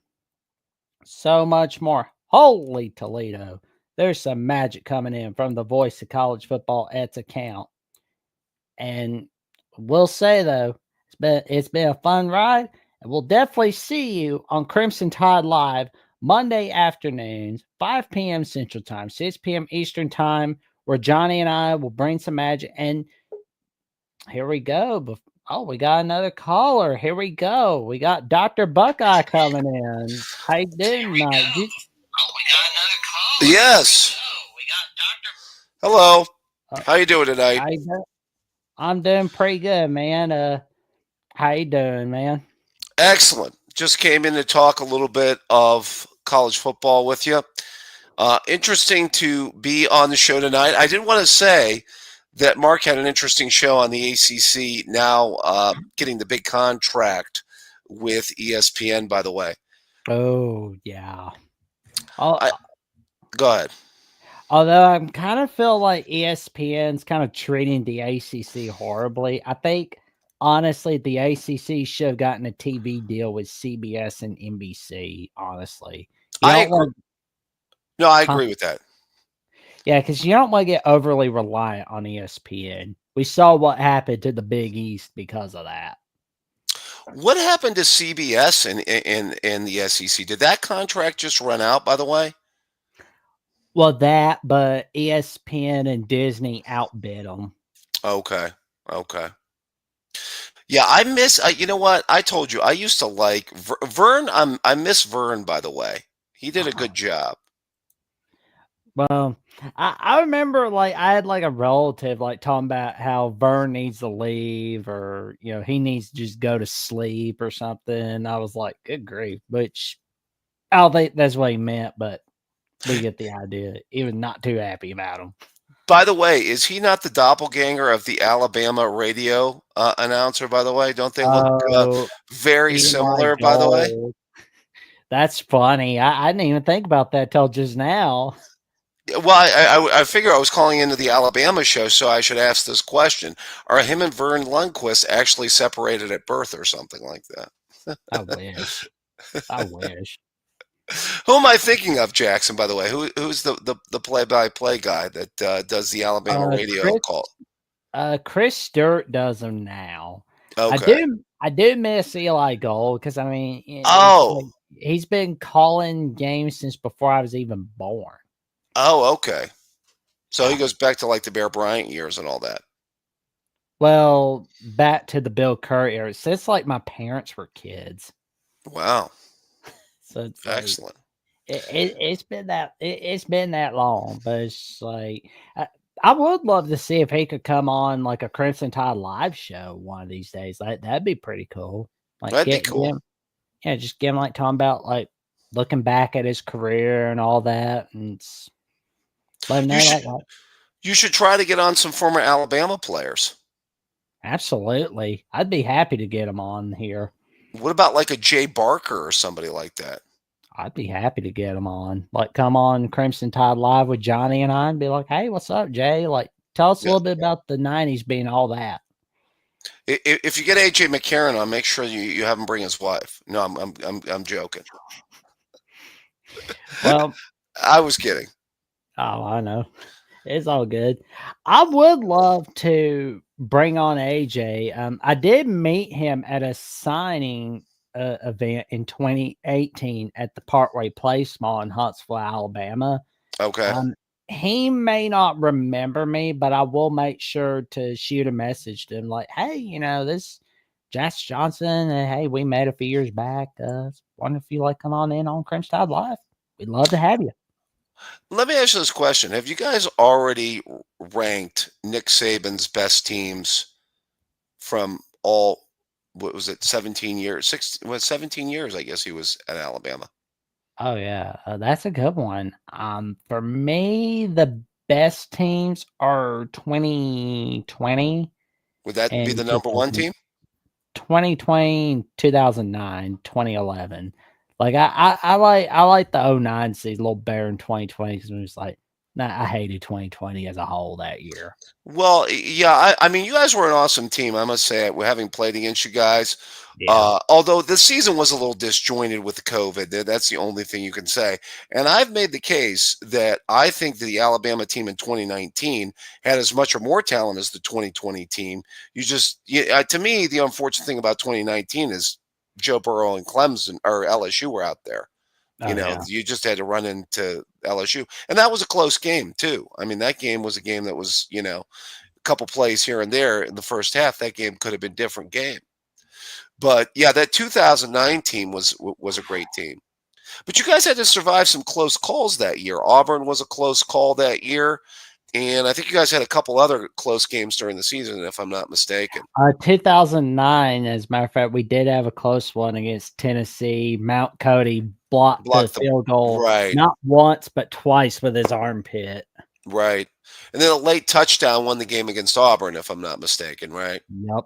Black Friday. That's right. That's right.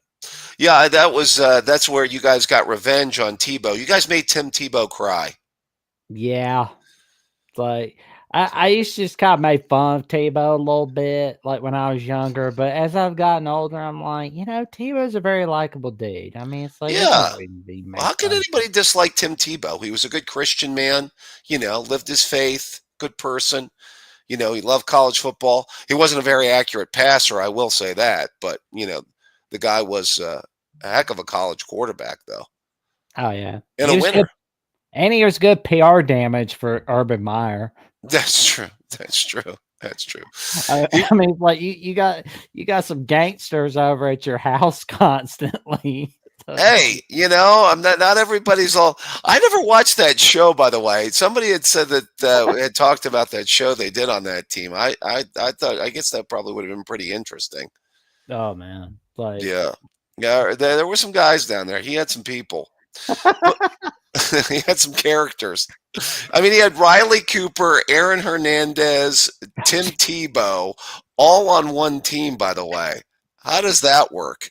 Oh my god! Like I remember hearing about Riley Cooper saying the word, the hard R Yeah, word. dropping the N bombs at like a concert or something like that. I think he was at a country concert dropping N bombs. What a moron! Yeah, A yeah. moron. And then Aaron Hernandez. We know the Hernandez deal. That was bad. Yep. Yeah. Yeah. No, I agree. I think a case can be made the 9 team. By the way, I've talked to some Texas fans though that say the what if about the Colt McCoy injury though. Oh yeah, that's a good one right there. I think like had Colt McCoy not been hurt, I think the national title would have been a toss up. To be It'd been fair. it'd been a close game. I mean, because what they cut it to a 3-point lead with like 4 minutes left. Yeah. You guys scored a couple touchdowns late to pull away. Oh yeah. Yeah. Yeah. Yeah. Marcel Darius, getting that interception. Love Right. it. Well, I'll tell you what, your 2010 team was equally as talented, but you guys just lost some tough games that year. We had a tough schedule as well. That's true. Yeah. Spurrier in South Carolina got you. Ugh. That was But a it was tough one. fun. But it was fun playing Penn State in that home and home series. Yeah, Although you I guys just came think, up north that time finally. yep, Yeah. 2011 we went there, and 2010 they went to Tuscaloosa. That game had Penn State not left for the Big Ten. Mm, I really think the Alabama Penn State matchup could have been like the North South version of Notre Dame USC. I really think it mm. could have been. That's true. That would have been interesting. Yeah, because I mean, it would have been fun, just like seeing, the years of Penn State without Paterno. I mean, like, I wish, I hope for 2025, if we see like Alabama in the playoffs, Alabama and Penn State in the playoffs, which I mean, we're gonna see, I'm sure. Sure. I would love to see them play each other in the quarterfinals.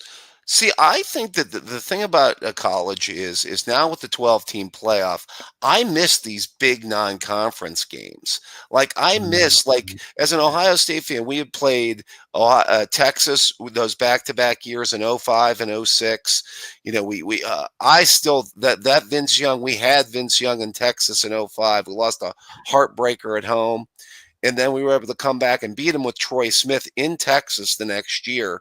And then, the back-to-back with USC was a little bit rough in '08, no doubt about it. Although I still believe we blew that game in '09 at home. We should have beaten USC. We lost a close game we had no business losing.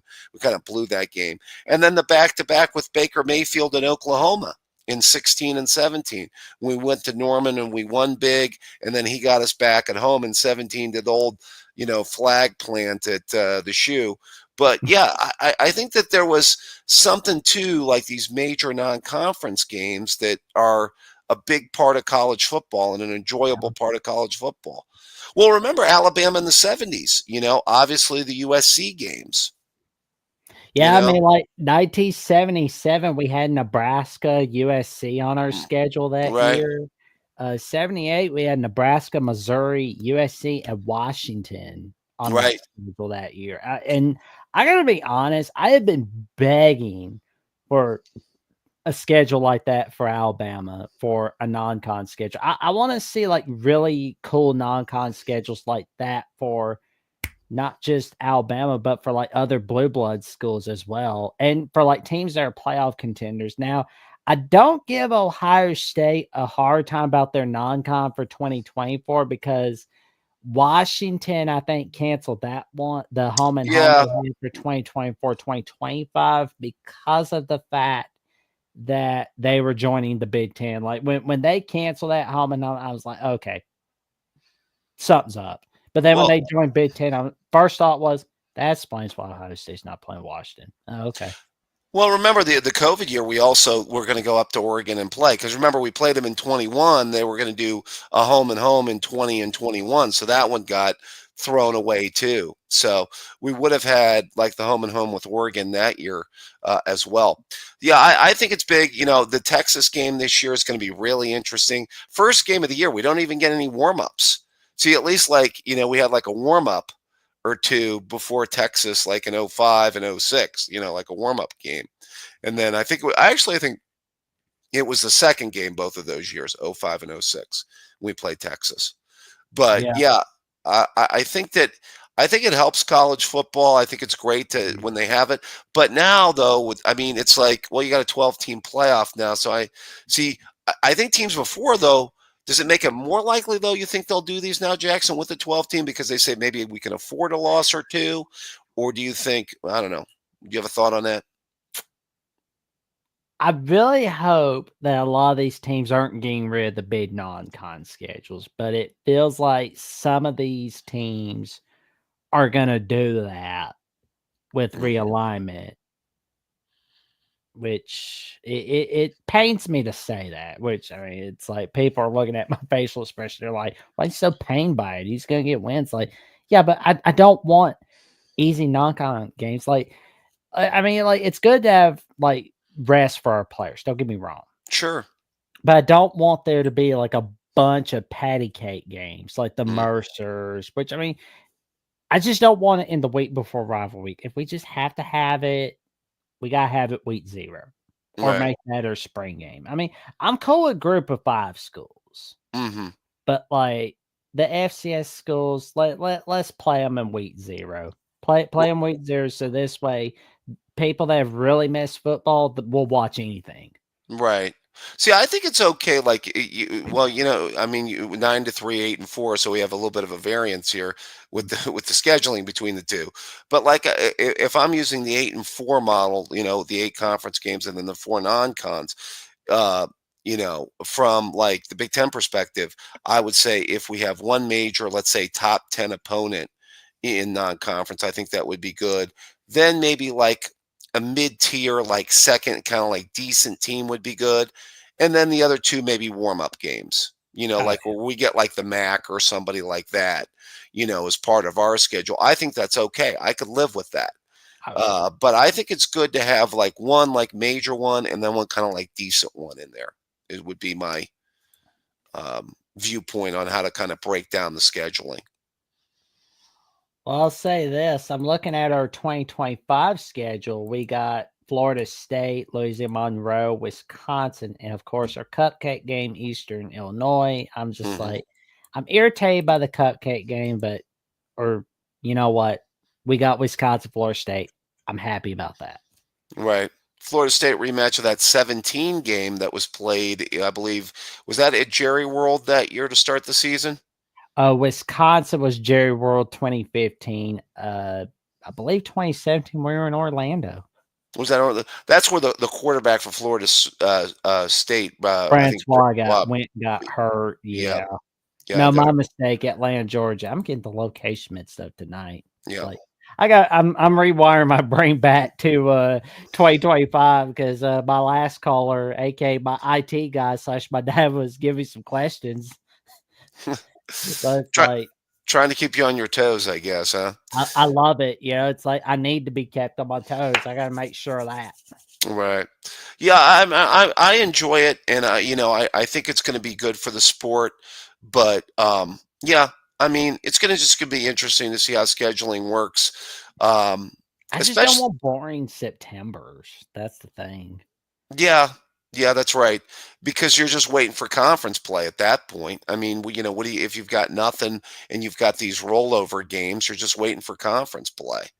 Yeah, give us something good. Give us at least like, a matchup a week. But yeah, I think this is going to be an interesting year in for moving forward with college football. I'm excited about, obviously as an Ohio State fan, I've got to be excited about the 12-team playoff because how it worked out for us this year. But it's here. I don't know if it's here to stay though. I do think expansion is going to come down the road eventually though. Yeah. I mean, but I'm just like I'm just tired of the off season being Florida State versus the ACC. I'm a little worn out from that horse done. I mean, well, you know what? I did make up this point on Mark's show just real quick on the ACC. I do think there are some programs in there that could be trending up. I do think, even though I don't think Belichick might not be at North Carolina long term, he may just be, I said this to Mark, using this as like hold over before he gets the NFL job. Okay. Couple things. Number one, Mac Brown was able to win some games there. Obviously, it's a winnable conference, but look at that recruiting base, though. We always talk about, like, in the area, North Carolina, some really good talent there. If they can get their collectives in order, I don't know what that looks like. They have he has a recruiting base. He's going to be able to build a good coaching staff, probably can go out and recruit a little bit. I think if he's there 3 years, I think they make the playoffs at least once. That would be pretty cool seeing Belichick in the Would playoffs. that be crazy, or would that be crazy? Oh, it would be. But I am kind of curious to see what's going to happen for North Carolina because, I just don't see. I feel like he's there for a year, at the most 2 years. I really hope I'm wrong about that. Okay. It's like, I could be wrong. I'm going to say 3 max. I think there's an outside chance he's 6 there, 3. But if he was only there 2, I'm not going to disagree with you because you think he's just waiting on an NFL job, right? Well, there's that buyout contract that he's got where starting on June 1st, he has to pay $1 million. See, right now, as of January 30th, 2025, January 31st, 2025, in your time zone, it's $10 million. Okay. So that's the thing we got to look out for is that buyout contract that his agent got. Remind me to get Bill Belichick's agent. And Yes. we need to get you Bill Belichick's agent. I'll take it. There we go. I'm like, call secretary, call me Bill Belichick's agent. whatever the name is. Yeah. But, yeah, I think that in the next I think they're trending up. I think Georgia Tech could be solid in the next couple years. I even think Miami could be still solid. Obviously they didn't play any defense this year and that probably bit them. But I think Cristobal can still win games down there. I think there's some still solid programs in the ACC. Now, everybody is going to be pale in comparison. I mean, the Big Ten and the SEC are still way above there, I still believe. But I don't know. I think there are some programs that could, what do you think, maybe win a playoff game or 2 or challenge in the playoffs? Oh, there's always somebody that could. There's always somebody. There's always going to be that one team you wouldn't expect to win a playoff game that does win one. I honestly feel like we could see Notre Dame and Oregon in their national title drafts. Like Oregon could get that first national title in school history in the next few years. I'm thinking Marcus Freeman can lead Notre Dame to ending that title drought. But we know one team that'll never win a natty as long as they got their head coach, Brian Kelly. And that's the Bayou Bengals. Is this it for Brian, by the way, this year?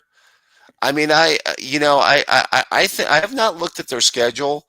They got Clemson start off week 1. That's going to be interesting. Nussmeier versus Klubnik, by the way, quarterback duel that first week. That's going to be an interesting. Of course, LSU got off to an awful start last week. USC clubbed them that week 1. Of course, both of their seasons didn't go real well after that. Well, and I think with Clemson adding Tom Allen as their defensive coordinator, that's really going to help Clemson. I think you're going to see them get back to where they were. Wow. Where I'm not saying they'll get natties. I'm not saying that. I'm saying they can win a couple of playoff games. Well, I mean, Klubnik made a little bit of progress last year at quarterback. I agree. If Allen can fix the defense a little bit, apparently Dabo's starting to embrace the transfer portal and work that a little bit to go out and acquire some talent where he was like light years behind on that. So, I mean, we'll see. I mean, I think that, it's still a conference that's winnable. They can still win games and compete in that conference. So, yeah, I mean, I just think that LSU is really interesting to me because I think this could be it for Kelly, especially if they have like a 7-5, kind of even 8-4 type year. I don't know. 9-3 is not a good look either. Yeah, that's borderline even too. He went 9-3, and he had Jaden Daniels and 2 NFL wide receivers on his team, which just still blows my mind. I look back at the Missouri games and the Florida games where they won by double digits that year. Had it not been for Daniels at QB, they'd have Hmm. lost. Because Right. why? That defense is terrible. That was Oh, it was. terrible that year. Yeah, that's true. It did probably hold them back that it was that bad that year. Well, look at the game against you guys. I mean, didn't Daniels got hurt in that game, if I'm not mistaken, right? Yeah, he got messed up, and we had a rambunctious dude that was commenting on Will and Jeffrey's show, like just throwing a fit about Alabama winning. I'm just like, just say you don't like Bama. That's simple. Well, that's true. That's true. There's probably been a lot of people that haven't been real Alabama fans over their run of dominance there, I would think. But That's true. Like we've had like bandwagon fans for quite a while, like during the Saban era, where it was that was something that irritated me the most. That always irritates me in general mm, about like teams with that are like having winning franchises. yeah, Where it's like when you have the winning streak, everyone wants to be there, but when you're losing or having a bad day, nobody wants to be there. right. So Well, as I no, go ahead. I'm sorry. it's okay. You go ahead. No, I was just going to say everybody roots against a dynasty unless it's their dynasty. You know what I mean? Unless it's their team. I mean, you're seeing it like Darrell, Mr. Chiefs fan right now. He's seeing it with his team. You know, You're gonna summon him. oh, Mr. Chiefs fan, Darrell MVP out there. By the way, did Darrell just become a Chiefs fan within the last 2 years, or was he really a fan when Alex Smith was there? Or well, Darrell's a little bit younger, so I'm sure he remembers the Alex Smith era.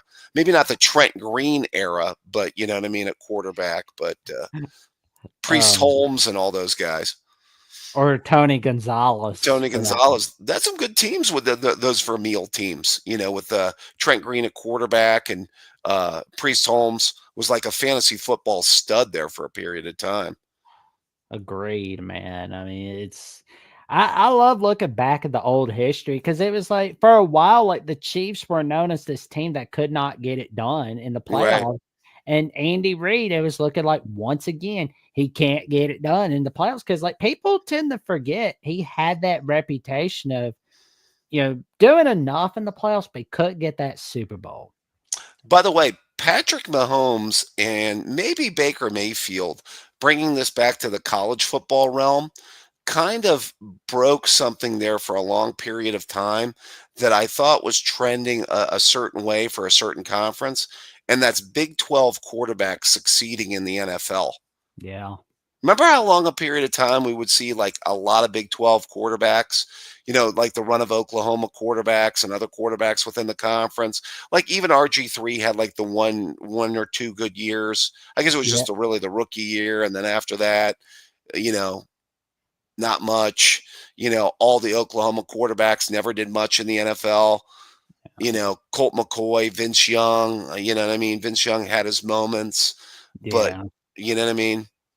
Well, there was one moment I remember where Vince Young was leading the Titans to victory against the Cardinals in December 20th of 2009. So I remember that one. Hmm. But 2009 was a crappy year for the Titans anyhow.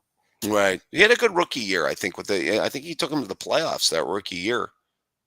Well, actually, that was his second year, 2007. Oh, that's right. Yeah, good call. My bad. Yep, 2007. That's right. They lost a You're wild good. card game. You're good, Yep. man. And our guy Breakaway, one of our YouTube members, giving out a Roll Tide YouTube Breakaway 34. He said, missed enough cash, super late. We'll catch. You're good, man. You're good. Like that.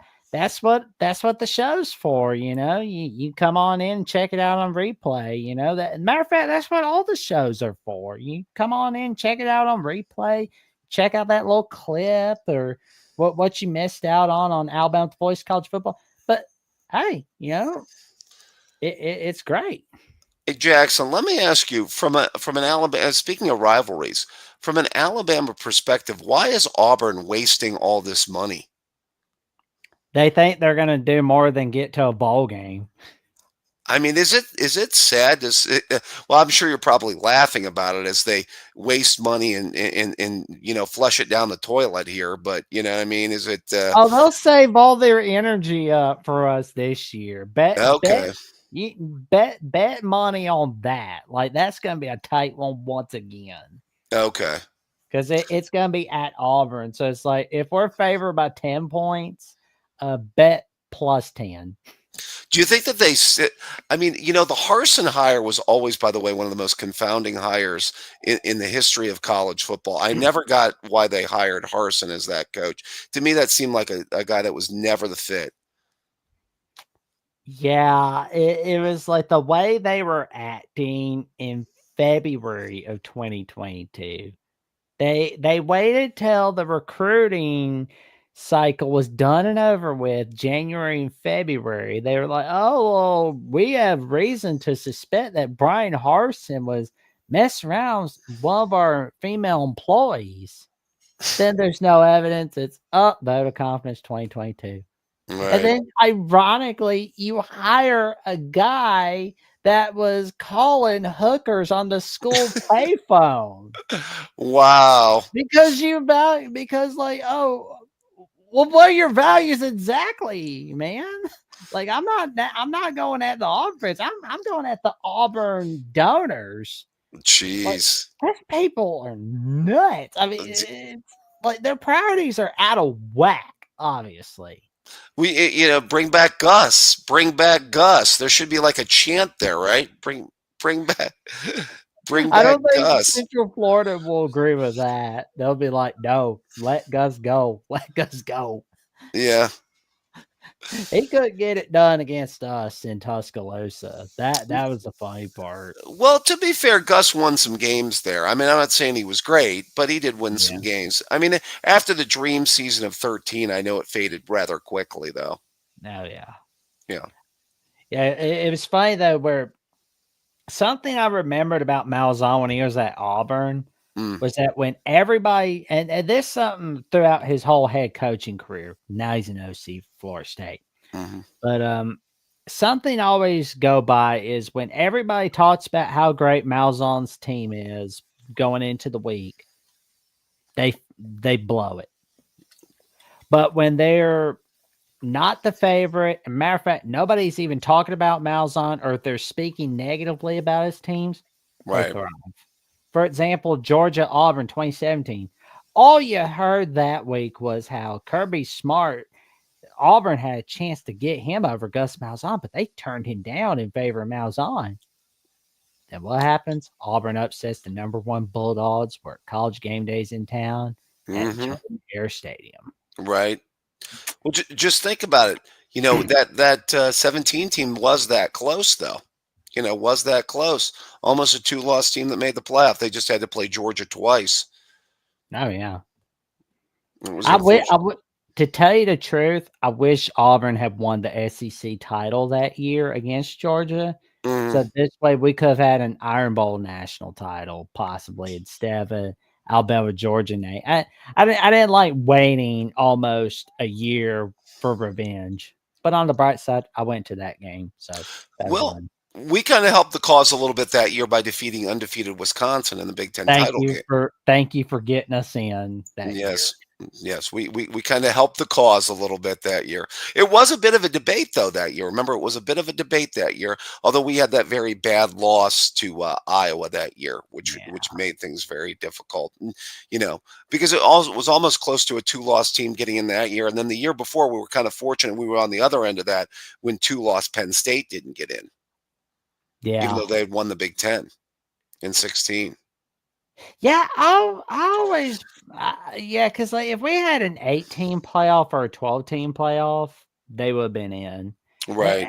And I know like a lot of people have been talking about like the playoff system. Like me personally, I think it should drop down to 8, or we should do a +1 system where everybody wins their bowl games, and then everybody can decide on who the 2 best teams are, and they will play for the national title. By the way, I was always pro 8. I think Mark was pro 8. A lot of people very pro 8. And by the way, this year Ohio State would have gotten in as just gotten in as an 8th seed. Agreed. Notre Dame obviously would have been in because it's like boom. Well, it's an excellent show tonight, my friend. I really enjoyed it. There we go. Well, thank you for coming on, Dr. Buckeye, and we will definitely be seeing you soon. Stay safe, stay warm. It's cold out. What match have you got going on this week? Well, I'm going to be looking forward to Mark Rogers, by the way, in the upcoming weeks. I just want to let your fan base know we'll have his debate as Ohio State being a superior program to the team up north. So that's going to be a fun debate right there. I'm looking forward to it. I think honestly, he'll have to do like an Alabama Auburn all everything yes, debate, and yes, Texas Oklahoma, Notre Dame USC, Florida State, Florida State Miami. I mean, that would be huge right there.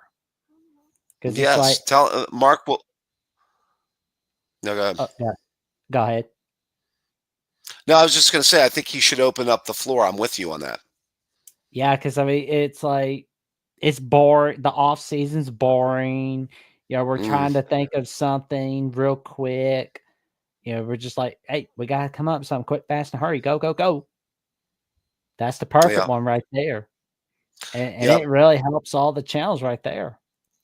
Right. Yeah. More mostly off season is like looking ahead to next year, recruiting. Although, you know what? Before you know it, the spring games will be here. So, I'm just ready for the summer. That's the one I'm really counting down to. Well, I look forward to the spring games though, because it is good to see, some of the young talent, the younger players at a lot of these schools though. There we go. And Breakaway 34 says, good call, Dr. Buckeye. Well, thank you. Enjoy the show, Jackson. Have a good night. You too. You sleep well, stay safe, stay warm. It's cold out. And all right, we got the spring game that will be coming up in April 12th. And I can tell you right now, Johnny and I are cooking up some gas for spring practice and so on and so forth. Oh, I forgot. So I don't know if you've checked it. For those that are checking out Alabama with the Voice College Football, you know that there's another guy on named Manny Wilson. So we got some magic cooking from him as well. So I mean, he made some great magic as well. I cannot believe I let myself forget about him. I'm ashamed of myself tonight. I'm forgetting some things here and there. I'm rewiring my brain. But I will tell you though, for $2.99 a month, you can become a Crimson Faithful member, and in return, you get loyalty badges next to your name. In the comments and the live chat, you get a member shout out, custom emoji used in the comments and the live chat. Like, for example, our guys Breakaway 34 and the Godfather of the SEC. The Godfather says Auburn has a big group of billionaires who pump the funds into that program. Agreed. And Breakaway 34 has been talking about Milroe getting lots of feedback in senior practices. Y'all talked about that already, I'm sure. Yes, we did, matter of fact. I talked about it a little bit earlier on the show tonight, along with one of our callers, Lucas Hill, whose show I will be on Monday night after Crimson Tide Live. And again, you get member shout-outs by becoming a Crimson Faithful member for $2.99 a month. For $4.99 a month, you get an access to a monthly hangout from yours truly, Johnny Birch, Jeffrey Only Talk Sports, and Manny Wilson, and priority reply to comments by becoming a Saban disciple for $4.99 a month. And $9.99 a month, you can connect on social media with us all and give out content requests of any kind, and neither rain nor sleet nor snow nor bad internet will put a stop to fulfilling your request. And in return, you become a Bear Bryant legend. And as the Godfather of the AC says, once again, great show tonight, my friends. Jeffrey, get well soon. No doubt about it. We want Jeffrey to get his film better as much as possible. We love to have him on. We love it when Jeffrey's on air because, I mean, dude is a freaking magician. And as a matter of fact, I'm going to make sure to send out his links, and we're going to help him get really going. Like, check him out on Only Talk Sports, where he talks sports every single day, or at least he tries to. And you can check out Indiana at The Voice College Football, where he really is cooking up some magic on that channel as well. I mean, dude's a freaking whiz. I mean, he's a wizard, man. I'm telling you, you want top-notch takes on Indiana athletics, North Carolina, Alabama, or better yet, college football, college basketball, and NFL. Jeffrey at Only Talk Sports is your guy. And if you want to give him a follow as well, give him a follow on X, where he makes all kinds of magic on there as well. Check him out on Indiana at The Voice College Football, where he talks Hoosier Nation, where he talks about the Hoosiers, or at least he tries to. And of course, you can check me out, not just here on Alabama with The Voice College Football, but you can check out my own personal YouTube, where I'm 105 subs away from the magic number 500 on Jackson Johnson 979. And you can check out more of my updates on Jackson Johnson 543908 on Instagram and Threads, and on Jacksonville CFB on X/Twitter, where we create some magic every single day, or at least we're doing our best in creating that magic. And of course, how could I forget this? There's another account to check out as well on Instagram. You definitely want to make sure to give it a follow. It's the Voice of College Football Instagram account. You definitely want to check this out, because you want top-notch discussion, debate, analysis. The Voice of College Football Network Instagram account will create some magic for you. That we personally can guarantee. And we are making sure we are wanting to beat Texas at The Voice College Football to 3,000 and to 4,000 subs. We are 84 subs away from the magic number 2,600. But as a matter of fact, we're 484 subs away from the magic number 3. Oh, now we are 83 subs away. Thank you, whoever it was. That was the new subscriber tonight. We are now 100. We are now 83 subs away from the magic number 2,600 on Alabama with The Voice College Football. Matter of fact, we are 483 subs away from the magic number 3,000.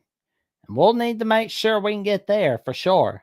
With that being said, tell your friends, your family, and the cashiers at Publix about the magic that Alabama with The Voice College Football is bringing. Like, comment, subscribe, click on the notification bell so you never miss no video whatsoever. And we will see you soon, Monday afternoons on Crimson Tide Live. And we will see you again next Thursday night on the call-in show for the 18th edition. Roll